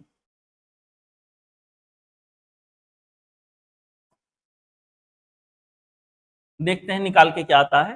कहा गया 1 kg of diatomic gas at pressure this much, ये प्रेशर दिया है 8 × 10⁴ newton per metre square. Density of gas is 4 kilogram per cubic metre. What is the energy of gas due to thermal motion. Thermal motion की वजह से gas की energy यहाँ के अंदर क्या होगी, थर्मल मोशन की वजह से एनर्जी इन दी सेंस बच्चों यहाँ पर हमसे पूछा गया है इंटरनल एनर्जी, जो कि होता है माइनस ऑफ क्यों माफ करिएगा, यहाँ के अंदर बच्चों होता है N R T divided by gamma minus 1 internal energy. कौन सा गैस है? डाई एटॉमिक है। डाई एटॉमिक गैस के लिए अच्छा प्रेशर के टर्म में चीजें दी गई हैं, तो एनआरटी के जगह हम लिख देते हैं P V divided by gamma minus 1। Diatomic के लिए हो जाएगा 1 + 2 बाई एफ, एफ की जगह पर 5 लिख दिया, ठीक है, -1। मेरे प्यारे बच्चों यहां पर U की वैल्यू हमारे पास हो जाएगा PV divided by 5/2 in the sense यहाँ के अंदर हो गया 2/5। यहाँ के अंदर बच्चों ये थोड़ा सा चेंज करें, यहाँ 2/5 होगा। दिस इज अगेन वो करेक्ट कर दें 5/2 टाइम्स ऑफ PV। अब देखो उन्होंने हमको प्रेशर दे रखा और डेंसिटी दे रखा, वॉल्यूम नहीं पता है। तो हमें पता है डेंसिटी इक्वल टू होता मास पर यूनिट वॉल्यूम। यहाँ वॉल्यूम के जगह पर हम रिप्लेस कर लेते हैं, तो हो जाएगा 5/2 times of P into volume के जगह पर बेटा हो जाएगा मास अपॉन डेंसिटी। इसका मतलब इंटरनल एनर्जी जो आइडियल गैस के केस में होता है वो थर्मल ही होता है, काइनेटिक के फॉर्म में। यहाँ पर बच्चों इस तरह से हो गया 5/2 टाइम्स ऑफ P। P की वैल्यू हमको दिया है 8 × 10 की पावर 4, 8 × 10 की पावर 4 एंड m मास। यहाँ जो हमारे पास उन्होंने दे दिया है, कहा गया है कि density of gas is this, density हमको दिया है what is the energy 1 kilogram diatomic gas. ये देखिए 1 किलोग्राम इन दी सेंस मास को 1 किलोग्राम दिया है और वो यहाँ पर डेंसिटी हमको दिया गया है 4 kg पर क्यूबिक मीटर। ओके, यहाँ पर 2 4 जा 8, 4 1 जा 4, यहाँ से कैंसिल हो गया, तो U की वैल्यू बेटा आ गया 5 × 10 की पावर 4 जूल। 5 × 10 की पावर 4 जूल, मतलब यहाँ के लिए जो करेक्ट चॉइस हमारे पास आ गया वो हो गया ऑप्शन 4। ठीक है, ओके बच्चों, चलते हैं अगले क्वेश्चन पे। देखिए हमारा अगला सवाल है क्वेश्चन नंबर 21। क्वेश्चन नंबर 21 हमसे कह रहा है ये block slides down an inclined surface of inclination 30 degree with the horizontal, okay, starting from rest it covers 8 meter in the first 2 second, the coefficient of friction is। देखो बेटा यहाँ पर inclined plane पे कोई बॉडी है जो कि slide कर रहा है। देख ये यहाँ पर कोई सी बॉडी है जो इंक्लाइंड प्लेन पर यहाँ से स्लाइड कर रहा है। सपोज ये कोई बॉडी है, यहाँ पर बच्चों कोई बॉडी है। इसको पहले मैं एक काम करता हूं, ऐसे कर दो, थोड़ा समझा दे मैं अच्छा रहे। देखो यहां पर बेटा कोई बॉडी है, ऐसे यहां से इसे छोड़ा गया और स्लाइड करते हुए आ रहा है। यहां पर कुछ डिस्टेंस ये चला हुआ है। सपोज करेंगे u = 0 से t = 0 पर ये चलना शुरू किया और 8 मीटर की दूरी तय कर रहा पहले 2 सेकंड में, यानी t = 2 सेकंड वाले मोमेंट पर ये 8 मीटर चल चुका होगा, ऐसे 8 मीटर यहाँ चल चुका होगा। तो हमसे कहा कोएफिशिएंट ऑफ फ्रिक्शन यहाँ के अंदर क्या होगा। अब सवाल से स्पष्ट यहाँ काइनेटिक फ्रिक्शन की बात हो रही होगी क्योंकि चलने की बात हुई है। देखो जब ये बॉडी मूव किया होगा तो mg इधर लगा होगा, फ्रिक्शन इधर लगा होगा, तो नेट फोर्स जो यहाँ के अंदर लगा होगा वो लगा होगा mg, अगर ये एंगल थीटा है तो mg sine theta minus of F के काइनेटिक फ्रिक्शन। ठीक है, सिंपली एफ लिख देता हूं। यहां पर बच्चों ये नेट फोर्स की वैल्यू कुछ इस तरह से होगी, नेट फोर्स इक्वल टू हो जाएगा mg sine theta minus of यहाँ के अंदर जो भी फ्रिक्शन लगा हो, यही इक्वल टू नेट फोर्स की वैल्यू होगी mass into net acceleration. Inclined plane के अलोंग अगर नेट एक्सीलरेशन ये है तो यहाँ नेट फोर्स को हम लिखेंगे m इंटू ये इक्वल टू यहाँ के अंदर हो जाएगा mg sine theta minus of F. F का मतलब यहाँ हो जाएगा म्यू इंटू एन और एन के जगह पर हो जाएगा बच्चों mg cos थीटा। अब ये मैं पूरा डायग्राम नहीं बना रहा हूं क्योंकि ये बड़ा कॉमन सवाल है, आप लोगों को लगभग रटा सा रहता है ये सब। यहाँ पर m कैंसिल हो गया, यहाँ के अंदर ये की वैल्यू हमारे पास हो जाएगी जी, कॉमन हो गया, यहाँ बचा साइन थीटा माइनस आप यहाँ के अंदर हो जाएगा म्यू कॉस थीटा, ऐसा कुछ। ठीक है बच्चों, अब यहाँ पे हमें चेक करना है कि कोएफिशिएंट ऑफ फ्रिक्शन क्या होगा। तो बेटा यहाँ इस पॉइंट, सपोज ये से पॉइंट बी तक हम गैलीलियो जी का इक्वेशन लगाएं इस प्लेन के एलांग, तो हमारे पास हो जाएगा S equal to U T plus half times of A T square. S के जगह पर हो गया 8, यू शुरुआत में रेस्ट में रहा होगा, इसको मैंने कर दिया 0, हाफ ये के जगह पर हमारे पास आ जाएगा जी साइन थीटा, और इंक्लिनेशन 30 डिग्री का हॉरिजॉन्टल से मेंशन है, तो साइन 30 हो जाएगा। यहाँ साइन थीटा की बजाय साइन 30 लिख देते हैं, माइनस म्यू कॉस थीटा की बजाय कॉस 30 लिख देते हैं, into T square. Into T square कितने समय के बाद ऐसा हो, 2 सेकंड के बाद, तो इनटू हो गया 4। ठीक है बेटा, ओके। यहां पर इसको थोड़ा और सॉल्व करें हम। यहां पर बच्चों ये यहां से 2 से 4 कैंसिल कर दिया, 2 बच गया।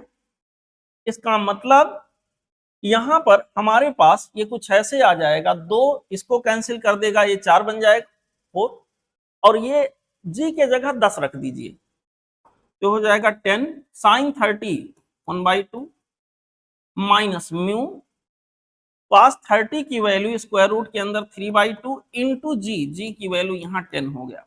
ठीक है बेटा, ऐसे सॉल्व करेंगे। ये यहां के अंदर आ जाएगा 4 equal to 5 minus of 5 square root 3 mu. ठीक है, म्यू की वैल्यू बेटा यहां पर हम लोग निकालें, म्यू की वैल्यू निकालें, बल्कि ऐसे कर लें, plus of 5 square root 3 times of mu equal to 5 minus 1, 5 minus 4 means 1। इसका मतलब म्यू यहां से जो आएगा बच्चों ये हो जाएगा 1 डिवाइडेड बाई 5 स्क्वायर रूट 3। तो इसका जो आंसर हो गया 1 divided by 5 square root 3। Correct choice यहां पर हमें मिला ऑप्शन 1। ओके, ठीक है बेटा, चलते हैं अगले क्वेश्चन पे। देखिए हमारा अगला सवाल यहां पे आ गया, क्वेश्चन नंबर 22 नंबर कह रहा है, ये car is moving on circular road of diameter 50 metre with speed of 5 meter per second. It is suddenly accelerated at the rate of 1 meter per second square.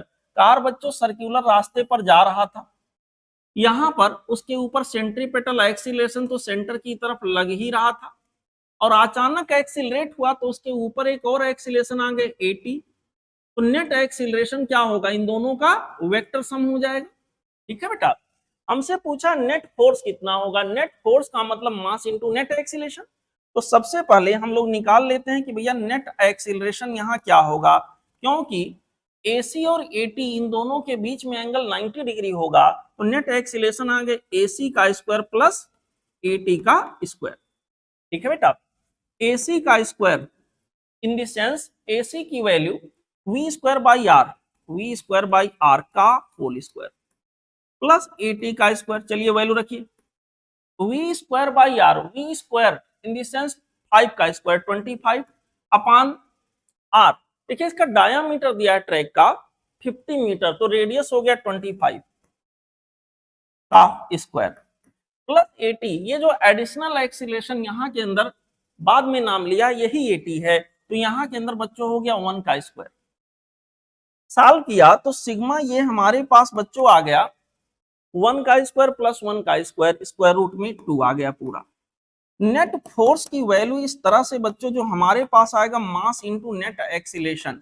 मास हमको दिया हुआ है 500 किलोग्राम, ये हो गया 500 किलोग्राम इनटू नेट एक्सीलरेशन आ गया square root 2, this much newton. अगर हम ऑप्शन से मैच कराएं बच्चों, तो करेक्ट मैचिंग जो यहां पर हमें मिलेगा वो हो गया option 3। Option 3 would be the correct choice for this particular question. Now let's enjoy question number next. बच्चों हमारा अगला क्वेश्चन है क्वेश्चन नंबर 23। इसमें कहा गया an ideal refrigerator has freezer at temperature of -13 degree C. बहुत बढ़िया। The coefficient of performance of the refrigerator is 5. The temperature of the air to which heat is rejected will be. तो देखो उन्होंने हमको sink का temperature दे दिया है। ये जो यहाँ के लिए अभी -13 दिया है, फ्रीजर का टेम्परेचर मीन सिंक का टेम्परेचर है, ठीक है। सिंक का टेम्परेचर इन दी सेंस हमको दिया है T2। T2 का मतलब हो गया -13 + 273 केल्विन। बच्चों इसको सॉल्व करोगे तो 260 आ जाएगा, इतना केल्विन। T1 क्या होगा ये हमको बताना है। COP कोएफिशिएंट ऑफ परफॉर्मेंस की वैल्यू 5 दिया गया है। किसी रेफ्रिजरेटर के लिए बच्चों वर्किंग कॉन्सेप्ट ये होता है कि यहाँ पर ये हमारे पास सिंक है जिसका टेम्परेचर T2 है। जो चीज ठंडा उसमें से और हीट निकाला जाता है, Q2 हीट यहाँ निकाला गया।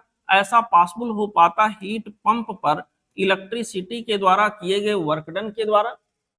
और यहाँ पर बच्चों ये वाला और ये वाला दोनों एनर्जी मिलकर Q1 होंगे और ये सोर्स को सप्लाई कर दिया गया। यहाँ के अंदर बच्चों इसका टेम्परेचर T1 है। तो COP this is equal to Q2 by होता है W। और यहां पर आप लोग देखो Q2 प्लस ऑफ W, ये दोनों ज्वाइन होकर बन जाते हैं Q1। इसका मतलब W इक्वल टू हो जाएगा Q1 माइनस ऑफ Q2, ठीक है। W इक्वल टू हो गया Q1 माइनस ऑफ Q2। तो बेटा यहाँ के अंदर W के जगह हो गया Q1 माइनस ऑफ Q2 और यहाँ पर हो गया Q2।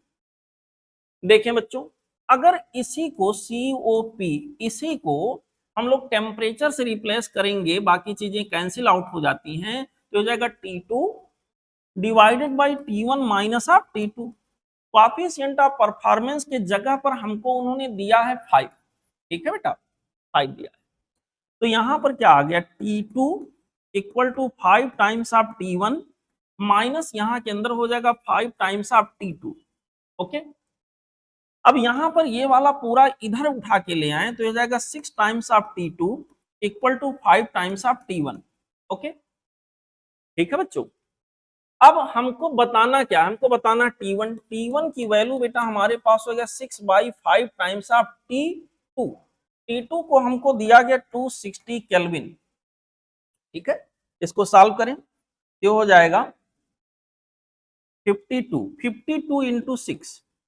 यहाँ के अंदर बच्चों T1 की वैल्यू हमारे पास आ गई 52 इंटू 6 और ये आपके पास आ जाएगा 6 2 जा 12, 6 5 जा 31 दिस मच केल्विन।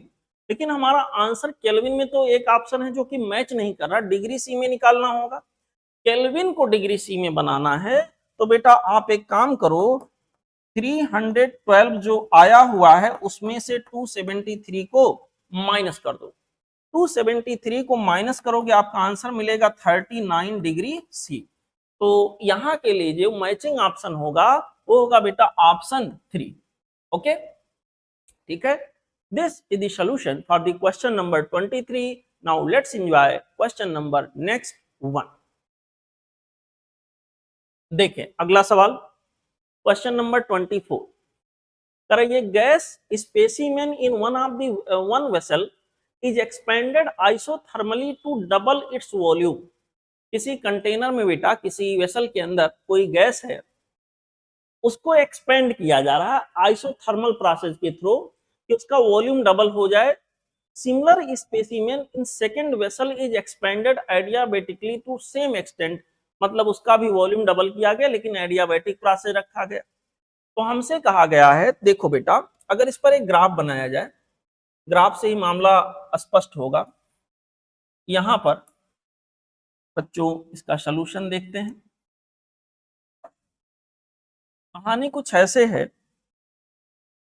कि यहाँ पे एक मैं प्रेशर की एक्सिस यहाँ कहीं बना देता हूं और एक वॉल्यूम के लिए, यहीं से मामला स्पष्ट हो जाएगा। यहाँ पर बच्चों ये दो एक्सेस मैंने बना दी, ये प्रेशर और यहाँ वॉल्यूम। अब जब एक्सपेंशन होगा तो वॉल्यूम बढ़ेगा और प्रेशर घटेगा। यहाँ पर बच्चों एक बार पहली बार जो एक्सपेंशन हुआ वो आइसोथर्मल प्रोसेस के थ्रू हुआ और दूसरी बार जो एक्सपेंशन हुआ वो एडियाबैटिक प्रोसेस के थ्रू हुआ। तो आपको अगर आपने पढ़ा हो कायदे से तो ये बात पता होगा, अगर एक्सपेंशन एक बार एडियाबैटिक प्रोसेस के थ्रू कराएं एक बार आइसोथर्मल प्रोसेस के थ्रू कराएं तो एडियाबैटिक एक्सपेंशन प्रोसेस में बेटा और तेजी से यहाँ प्रेशर घटता है। यहाँ पर अगर ग्राफिकली देखें स्लोप एडियाबैटिक का ज्यादा होता है, मतलब स्लोप या एडियाबैटिक वाला जो दूसरा वाला प्रोसेस बाद में होगा और ये पहला हो गया। अब ये देखो दोनों में वॉल्यूम, सपोज करिए ये वॉल्यूम की एक्सिस है, यहाँ वॉल्यूम V से बढ़कर 2V हो गया, यहाँ प्रेशर कोई था। चलो अब देखो अगर मैं देखूं दोनों में सेम वॉल्यूम चेंज हुआ, लेकिन वर्क डन की जहां तक बात है, वर्क डन बेटा पहले प्रोसेस आइसोथर्मल प्रोसेस में वर्क डन ज्यादा हुआ, और जो फाइनल पॉइंट पे प्रेशर आ रहा, फाइनल पॉइंट पे बेटा जो प्रेशर आ रहा है ये देखो, ये जो पहला वाला आइसोथर्मल वाला पार्ट है, फाइनल पॉइंट पे प्रेशर आप देखो जाके, फाइनल पॉइंट पे बच्चों, बिल्कुल फाइनल पॉइंट पे अगर हम प्रेशर देखें तो यहाँ एक प्रेशर दिख रहा है, और जब एडियाबैटिक प्रोसेस में हम फाइनल पॉइंट के रिगार्डिंग प्रेशर देखें तो यहाँ दिख रहा है ऑब्वियसली यहाँ प्रेशर और यहाँ प्रेशर। यहाँ पर जो प्रेशर की वैल्यू है और यहाँ जो प्रेशर की वैल्यू होगी P1 will be greater than P2। तो पहले प्रोसेस में देखिए ये ज्यादा एरिया ऑक्युपाई करेगा, तो सब मिला जुला के पहले प्रोसेस में वर्क डन भी ज्यादा होगा और पहले प्रोसेस में फाइनल प्रेशर भी ज्यादा होगा। तो ऑप्शन क्या कह रहा है, यहाँ पर पहला तो होगा नहीं, दूसरा कह रहा है ये भी नहीं होगा, तीसरा कह रहा है in the second vessel both final pressure and work done are more. पहले वेसल मतलब आइसोथर्मल प्रोसेस में, यहाँ के अंदर बच्चों करेक्ट चॉइस हमारे पास आ गया ऑप्शन 3। ठीक है, चलते हैं अगले क्वेश्चन पे। देखें हमारा अगला सवाल यहाँ के अंदर है क्वेश्चन नंबर 25। क्वेश्चन नंबर 25 ये ball is dropped from the height of 80 metre on a ground. बहुत बढ़िया। Find the height attained by ball after second collision if coefficient of restitution is 0.5। मामला आसान हो जाएगा अगर आपको ये फार्मूला याद हो कि अगर h हाइट से कोई बॉल ऐसे ग्राउंड पर गिरा तो पहले रिबाउंड के बाद वो कितने हाइट तक जाएगा, अगले रिबाउंड के बाद वो कितने हाइट तक जाएगा, अगले रिबाउंड के बाद वो कितने हाइट तक जाएगा, nth रिबाउंड के बाद वो कितने हाइट तक जाएगा। यहाँ पर बच्चों धीरे धीरे हाइट कम होता जाएगा। ऐसे केस में होता अगर ये हाइट h0 है तो बेटा यहाँ पर nth रिबाउंड के बाद जो हाइट कवर करेगा बाई फार्मूला था e की पावर 2n इंटू h0। यहाँ सेकेंड रिबाउंड की बात कर रहा है तो e की n की जगह पे आप रख दो 2, तो 2 इंटू 2 h0। मेरे प्यारे बच्चों ई कोएफिशिएंट ऑफ रेस्टिट्यूशन है जिसकी की वैल्यू उन्होंने 0.5 दिया है, 0.5 को 1/2 लिख दो, की पावर यहाँ के अंदर क्या हो गया 4। ठीक है बेटा, यहाँ पर h0 जिस हाइट से गिराया गया है शुरुआती हाइट यहाँ के अंदर 80 है, तो बच्चों यहाँ के अंदर हो जाएगा 80 डिवाइडेड बाई 2 की पावर 4, 2 की पावर 4 इन दी सेंस यहाँ के अंदर हो गया 16। ठीक है, और इस तरह से इसका आंसर मिल गया 5 मीटर। करेक्ट चॉइस यहां के लिए आ गया ऑप्शन 1। ओके, चलते हैं बच्चों अगले क्वेश्चन पे। बच्चों हमारा अगला क्वेश्चन है क्वेश्चन नंबर 26। देखिए कहा कि sphere P of mass m and velocity vi undergoes oblique and perfectly elastic collision with an identical sphere Q initially at rest. हमसे कहा गया है the angle theta between the velocities of the sphere after collision shall be. मेरे प्यारे बच्चों मैंने आपको बताया था एक सिचुएशन कि अगर कोई बॉडी है एक आइडेंटिकल बॉडी में ऑब्लिक कोलिजन करे, इसका मास m है तो इसका भी मास m हो, और ऐसे जाकर बच्चों इसमें ये ऑब्लिक कोलिजन करे कहीं पे, और कोलिजन का जो टाइप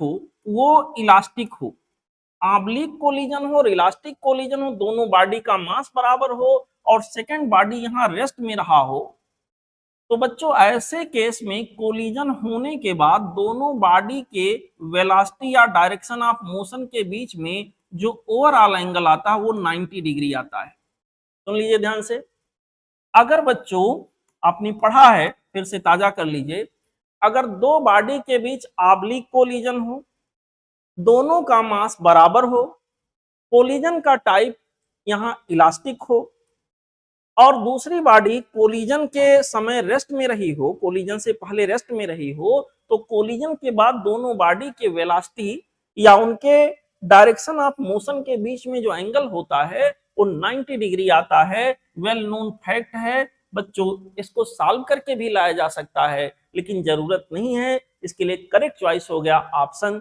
3। ओके, चलते हैं अगले क्वेश्चन पे। देखें, क्वेश्चन नंबर 27 में हमसे कहा गया है water rises to a height of 2 centimetre in ये वर्टिकल कैपिलरी ट्यूब। बेटा वर्टिकल कैपिलरी ट्यूब के अंदर वाटर राइज होने की बात हो रही। सपोज करिए ये हमारा कैपिलरी ट्यूब है, ऐसे बच्चों सपोज करिए ये कैपिलरी ट्यूब है और इसमें वाटर राइज होने की बात हो रही है कि किसी पर्टिकुलर हाइट तक इसमें वाटर राइज हुआ। मान लीजिए यहाँ तक वाटर इसमें चढ़ा हुआ है, कहीं पानी में रखा गया होगा, ऊपर से ओपन होगा, ये सब मान लेंगे अपने आप।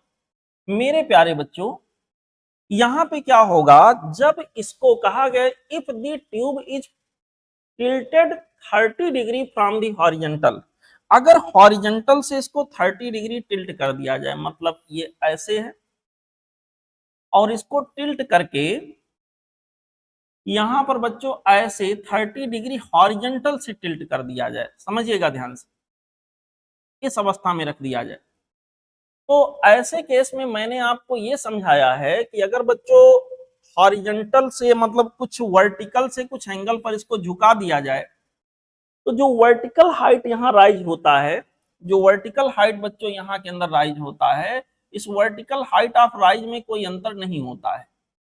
वर्टिकल हाइट ऑफ राइज में यहाँ पर बच्चों कोई अंतर नहीं होता है। तो होगा क्या, जितना वर्टिकल हाइट तक अभी था उतने वर्टिकल हाइट तक बच्चों अभी भी इसके अंदर पानी भरेगा। यहाँ पर बच्चों इसका मतलब, अब देखो ये हाइट h है, अब ये कितने लेंथ तक पानी भर जाएगा। वर्टिकल हाइट तो वही है लेकिन वर्टिकल हाइट नहीं पूछा गया है, कहा कि कितने लेंथ तक पानी भरेगा, यल की वैल्यू। ये जो झुकाव दिया है हॉरिजॉन्टल से बच्चों उन्होंने 30 डिग्री का दिया है। तो अब आप लोग यहीं पर देख लो, ये वाले ट्राइंगल में यहाँ पे जो बन रहा है, अगर मैं यहाँ लगा दूं साइन 30 डिग्री तो साइन 30 डिग्री इक्वल टू हो जाएगा h divided by L.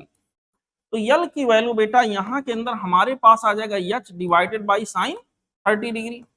h की वैल्यू हमको दिया गया 2 सेंटीमीटर, साइन 30 डिग्री की वैल्यू 1/2, आंसर क्या आ गया 4 सेंटीमीटर।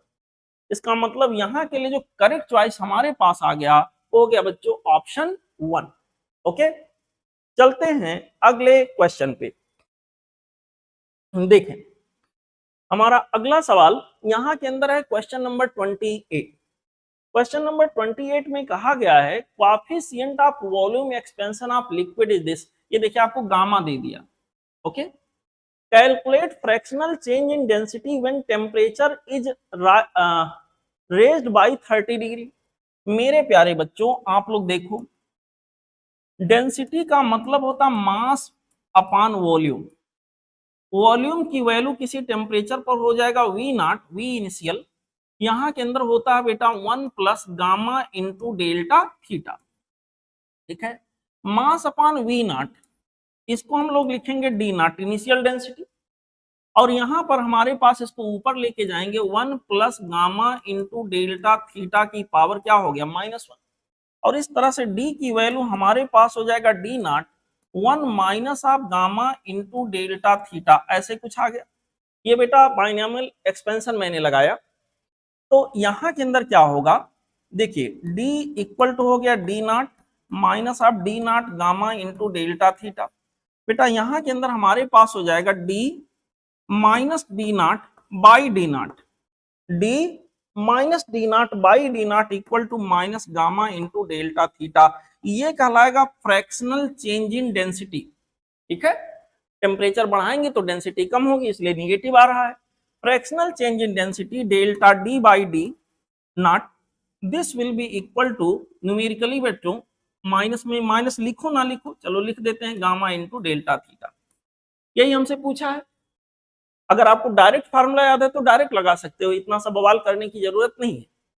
मेरे प्यारे बच्चों यहाँ के अंदर माइनस ऑफ गामा, गामा के जगह पर हो गया 49 इंटू 10 की power minus of 5 delta theta. Temperature में चेंज हमारे पास है 30 डिग्री सी का।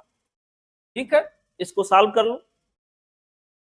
देखिए पर केल्विन या पर डिग्री सेल्सियस बात सेम ही होता है, तो यहाँ डिग्री में हम चीजों को रखेंगे ना कि केल्विन में।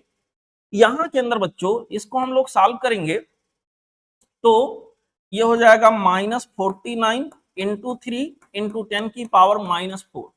ठीक है, थोड़ा और सॉल्व करेंगे तो ये हो जाएगा बच्चों 10 की पावर -3 में मुझे आंसर दिख रहा है। फिलहाल पहले इसको कंप्लीट करें।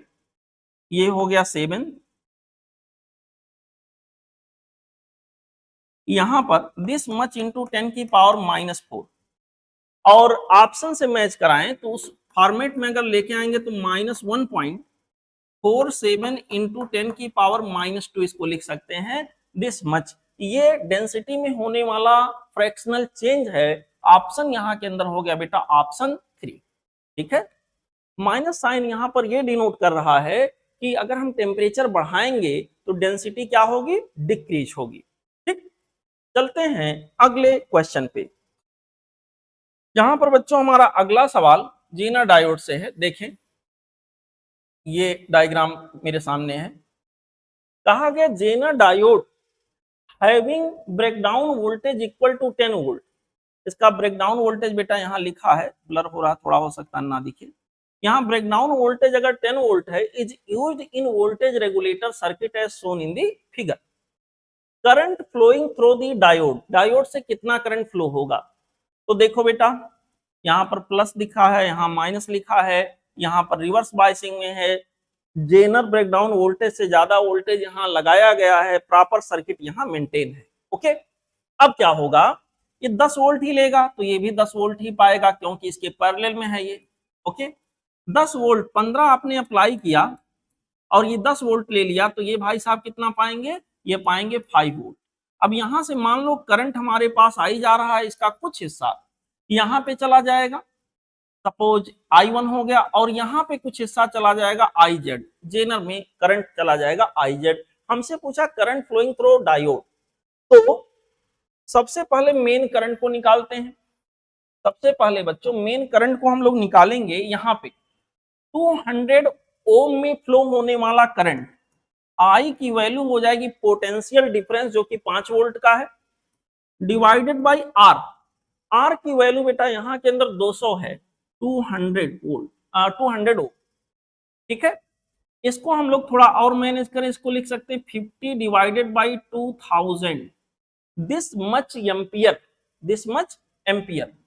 ठीक है बेटा, मिली एम्पियर में बनाओगे तो यहाँ के अंदर हो जाएगा 50 बाई 2000 इंटू 1000 यानी कि ये आ जाएगा 25 मिली एम्पियर।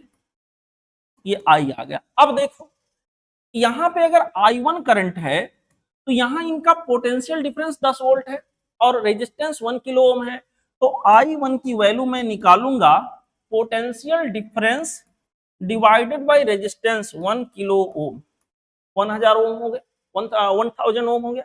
मेरे प्यारे बच्चों इसका मतलब ये हमारे पास हो जाएगा 10 मिली एम्पियर, 10 मिली एम्पियर। अब यहां पर मैं देख सकता हूं, आप देख सकते हो कि यहाँ I will be equal to I1 plus of IZ। I 25 है मिली एम्पियर में, ये वाला हमारे पास 10 आ गया, IZ कितना होगा, तो यहाँ के अंदर से बच्चों IZ की वैल्यू जो होएगी 25 माइनस 10 मीन्स यहाँ के अंदर आ जाएगा 15 मिली एम्पियर।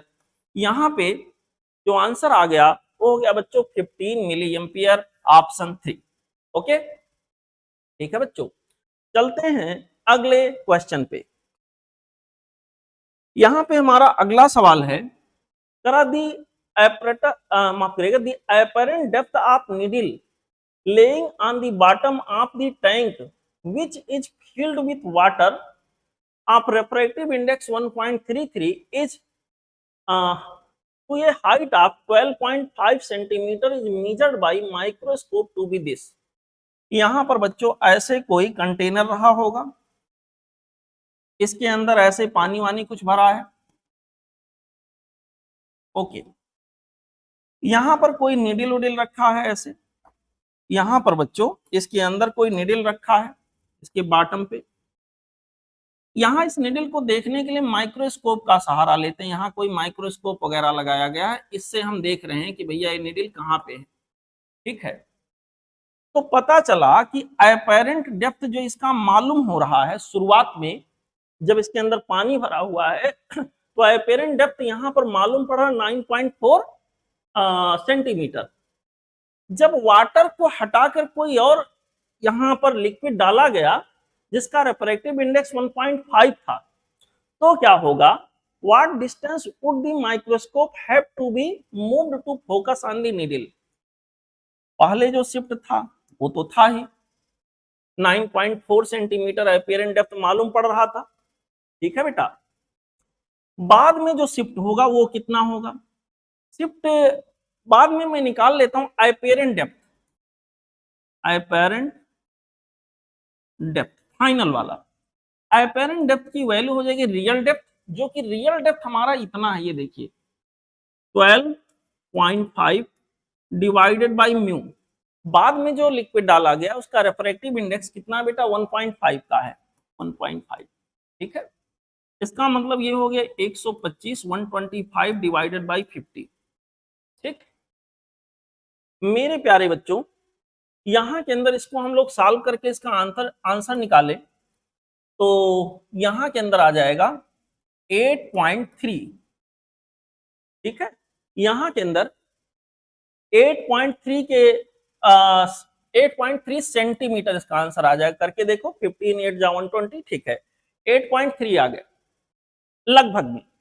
ठीक है, 2 डिजिट तक की ले रहे हैं। अब पहला जो अपीयरेंट डेप्थ था वो इतना था। ठीक है, और अब अपीयरेंट डेप्थ हमारे पास इतना हो गया, तो फिर से हम उसको देख पाए, फिर से हम उसको सही जगह माइक्रोस्कोप के द्वारा देख पाए, तो माइक्रोस्कोप को शिफ्ट करना पड़ेगा, थोड़ा सा माइक्रोस्कोप को शिफ्ट करना पड़ेगा। वो शिफ्ट की वैल्यू जो बेटा हमारे पास होगी वो होगी 9.4। पहले अपीयरेंट डेप्थ इतना था और अब इतना हो गया। तो मेंटेन करने के लिए कि उसी सिचुएशन में हम चीजों को फोकस कर पाए, जो शिफ्ट की वैल्यू होगी वो इन दोनों के डिफरेंस के बराबर होगी। यहां के अंदर बेटा 1.1 सेंटीमीटर इसका आंसर हो जाएगा।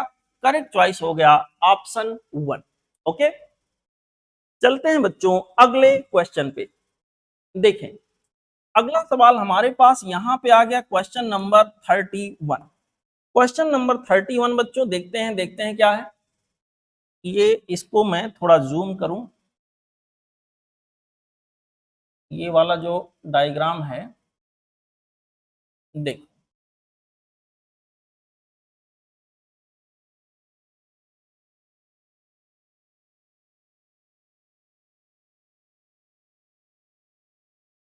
ये वाला,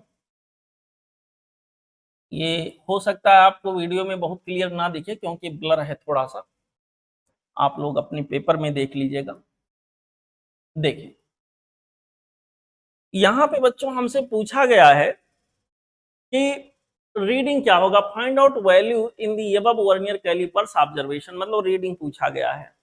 तो रीडिंग की वैल्यू, रीडिंग होता है जो भी रीडिंग यहाँ के अंदर आता है बाई फार्मूला होगा मेन स्केल रीडिंग प्लस यहाँ के अंदर होगा vernier scale reading into least count minus आप होता है 0 एरर। ठीक है, मेन स्केल रीडिंग आपको दिया गया है, मेन स्केल डिवीजन इतना है, लिस्ट काउंट इतना है, 0 एरर इतना है। मेन स्केल रीडिंग का मतलब ये देखिए, मेन स्केल पे 0 से 0 1 2 3 4 5 6 और बाद में यहाँ 7। ये वर्नियर स्केल का 0 जो है 6 और 7 के बीच में आ रहा है। क्लियरली मेन स्केल पर जो हमें दिख रहा रीडिंग वो 6 दिख रहा है, तो यहाँ के अंदर हो गया 6 मिलीमीटर। 1 मेन स्केल 1 मिलीमीटर के बराबर है, 6 millimetre plus vernier scale. Vernier scale reading का मतलब वर्नियर स्केल का कौन सा डिवीजन मेन स्केल के किसी पर्टिकुलर डिवीजन को कोइंसाइड कर रहा है। तो मैं देख रहा हूं 0 1 2 3 4 5, वर्नियर स्केल का ये 5वां जो डिवीजन है वो मेन स्केल के किसी डिवीजन को कोइंसाइड कर रहा है, तो वर्नियर स्केल रीडिंग क्या हो गया 5। लीस्ट काउंट यहाँ डायरेक्टली आपको मिलीमीटर में ही दिया है इनटू 0.1 मिलीमीटर। माइनस आप यहाँ के अंदर जीरो एरर करेंगे बेटा, माइनस जीरो एरर की वैल्यू यहाँ पर दिया है 0.2, यहाँ पर जैसे दिया होता जीरो एरर वैसे रखा जाता है जिस भी साइन के साथ, माइनस जीरो एरर के जगह पर हमने रख दिया 0.2। सॉल्व करेंगे 6 प्लस 0.5 माइनस 0.2, ठीक है बेटा। तो यहाँ के अंदर इसको सॉल्व करोगे 6.5 माइनस 0.2 आ गया 6.3 मिलीमीटर। तो यहाँ पर करेक्ट जो रीडिंग होगा, ऑब्जर्वेशन होगा, वो 6.3 मिलीमीटर होगा, ऑप्शन 3। ओके, चलते हैं बच्चों अगले क्वेश्चन पे। देखिए बेटा अगला सवाल, क्वेश्चन नंबर 32। देखिए उन्होंने कहा ये thin semi circular ring of radius small r has positive charge q distributed uniformly over it. यहां पर बच्चों इसके ऊपर पॉजिटिव चार्ज ऐसे डिस्ट्रीब्यूटेड है, ठीक है। हमसे कहा गया है net field E at centre O. तो बेटा यहां पर नेट फील्ड मैंने बताया इसको बाइसेक्ट करने वाली लाइन खींचो, ऑलरेडी खींचा हुआ है। अगर पॉजिटिव है तो अवे, यहां पर नेट इलेक्ट्रिक फील्ड यहां पर डाउनवर्ड आएगा, इसका मतलब जो आंसर इसका आएगा समथिंग इंटू माइनस जे कैप, या कह लीजिए minus something into J cap. तो यहां पर ये प्लस वाले आंसर तो होंगे नहीं। ऐसे केस में इंटेंसिटी ऑफ इलेक्ट्रिक फील्ड की वैल्यू होती lambda divided by 2 pi epsilon naught r, small r दिया है, sine theta by 2, sine theta by 2, ठीक है बेटा। यहां के अंदर खाली मैग्नीट्यूड पहले निकाल लें, बाद में वेक्टर बना लेंगे। लैम्डा के जगह पर हो जाएगा Q, charge per unit length, lambda का मतलब हुआ गया लीनियर चार्ज डेंसिटी। यहां के अंदर हो जाएगा लैम्डा के जगह पर क्यू डिवाइडेड बाई इसका लेंथ, लेंथ हो जाएगा बेटा 2 पाई आर का आधा, 2 पाई आर का आधा हो जाएगा।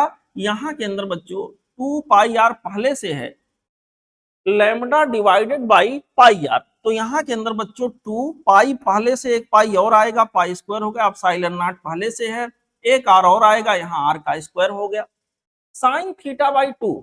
बेटा ये देखो ये थीटा ये पूरा लेंगे पूरे आर्क का, 180 साइन 180 बाई 2 यानी साइन 90 हो गई। साइन 90 की वैल्यू क्या हो गई 1 हो गई। इसको सॉल्व किया बेटा आ गया q divided by 2 pi square epsilon naught r square. Intensity of electric field का ये मैग्नीट्यूड रहा। अगर इसे वेक्टर में बनाओगे तो यहाँ यूनिट वेक्टर से मल्टीप्लाई कर लो, क्योंकि निगेटिव y में जा रहा है तो इंटू माइनस जे कैप हो जाएगा, माइनस को यहाँ ले आते हैं। तो करेक्ट मैचिंग जो यहाँ पर हमें मिला वो हो गया बेटा ऑप्शन 3, ठीक है। Option 3 would be the correct choice for this particular question. चलिए आगे बढ़ते हैं अगले क्वेश्चन पे। हमारा अगला सवाल यहाँ पे है क्वेश्चन नंबर 33। कह रहा है ये लॉन्ग स्ट्रेट पैरेलल वायर, तो माफ करिएगा 2 लॉन्ग पैरेलल स्ट्रेट वायर्स 10 सेंटीमीटर apart carrying current of 5 ampere each in opposite direction, then magnetic field at the midway, इनके बीचों बीच में मैग्नेटिक फील्ड की वैल्यू क्या होगी, ये हमसे सवाल किया गया है। ओके मेरे प्यारे बच्चों देखो समझो सीखो और आगे बढ़ो। एक वायर ये रहा, एक वायर, ऐसे 2 पैरेलल लॉन्ग वायर्स हैं और एक वायर ये, इन दोनों में करंट अपोजिट डायरेक्शन में जाने की बात हुई है। यहां पर I1 और यहां I2 दोनों में करंट बराबर है, दोनों में ही एक ही करंट 5 एम्पियर का जा रहा है, ठीक है। और यहां पे कहा गया इन दोनों के बीच का सेपरेशन, चलो कुछ बताया उन्होंने, हमसे कहा है कि बताइए सर मैग्नेटिक फील्ड मिडवे पर क्या होगा, इनके बीचों बीच में अगर 10 सेंटीमीटर दिया है तो 5 सेंटीमीटर इधर से 5 सेंटीमीटर इधर से, यहां पर मैग्नेटिक फील्ड की नेट वैल्यू क्या होगी। तो देखो पहले की वजह से जो मैग्नेटिक फील्ड होगी बेटा वो इनवर्ट होगी, मैग्नेटिक फील्ड पहले की वजह से इनवर्ट, और दूसरे की वजह से जो मैग्नेटिक फील्ड होगी वो भी इनवर्ड ही होगी। यहां पर बेटा ये भी क्या होगी, इनवर्ड। दोनों इनवर्ड होंगे, दोनों जुड़ेंगे, ऑब्वियसली यहां जीरो तो नहीं आएगा। ठीक है बेटा, अब कितना आएगा, दोनों में करंट सेम, दोनों से पॉइंट की दूरी सेम, तो दोनों की वजह से मैग्नेटिक फील्ड की वैल्यू भी क्या आएगी, सेम आएगी। यानी नेट मैग्नेटिक फील्ड जो यहाँ के अंदर हमें आए मिलेगा वो 2 टाइम्स आप B1 कर लो या 2 टाइम्स आप B2 कर लो या B1 प्लस B2 कर लो, ये सारी बातें एक ही होंगी। बेटा यहाँ के अंदर हो गया 2B1, B1 या 2B2 भी इसी को लिख सकते हो, ये दोनों बातें बराबर होंगी। यहाँ के अंदर B1 के जगह पर हो जाएगा म्यू नॉट अपॉन 2 पाई। ठीक है, कहा गया magnetic field at the Midway between them, दोनों के बीचों बीच में मैग्नेटिक फील्ड की वैल्यू इनफाइनाइट लेंथ के बाहर है, म्यू नॉट अपॉन 2 पाई, यहां पर हो जाएगा I बाई आर। ठीक है बेटा, ओके, यहां के अंदर हो जाएगा 2 times of mu naught upon 2 पाई के जगह पर हम लोग लिख सकते हैं 2 इंटू 10 की पावर -7। ठीक है, करंट जो जा रहा है वो 5 एम्पियर का है, डिवाइडेड बाई दूरी, ये जो r जिसको मैं कह रहा हूं, ये दूरी जो है, जो डिस्टेंस है, परपेंडिकुलर सेपरेशन है पॉइंट से वायर का, ये बेटा हमारे पास 10 सेंटीमीटर का आधा यानी 5 सेंटीमीटर, 5 इंटू 10 की पावर -2।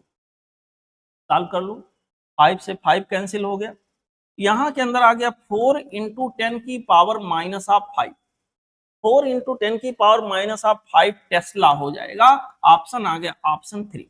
ओके, ठीक है बच्चों, चलते हैं अगले क्वेश्चन पे। यहां पे हमारा अगला सवाल क्वेश्चन नंबर 34, देखें क्या है।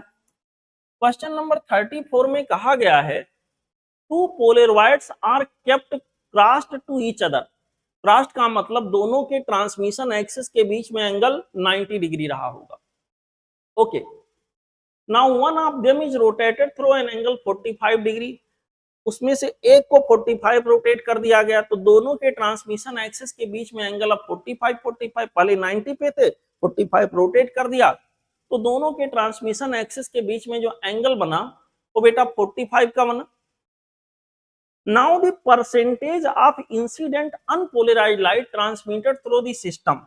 देखो बेटा, एक पोलराइड ये है, एक पोलराइड ये है, पहले दोनों का ट्रांसमिशन एक्सिस एक दूसरे के परपेंडिकुलर था, लेकिन बाद में दूसरे को किसी एक को 45 डिग्री रोटेट करा दिया गया, तो यहां पर दोनों के ट्रांसमिशन एक्सिस के बीच में जो एंगल बना वो इस बार कितना हो गया, 45 डिग्री।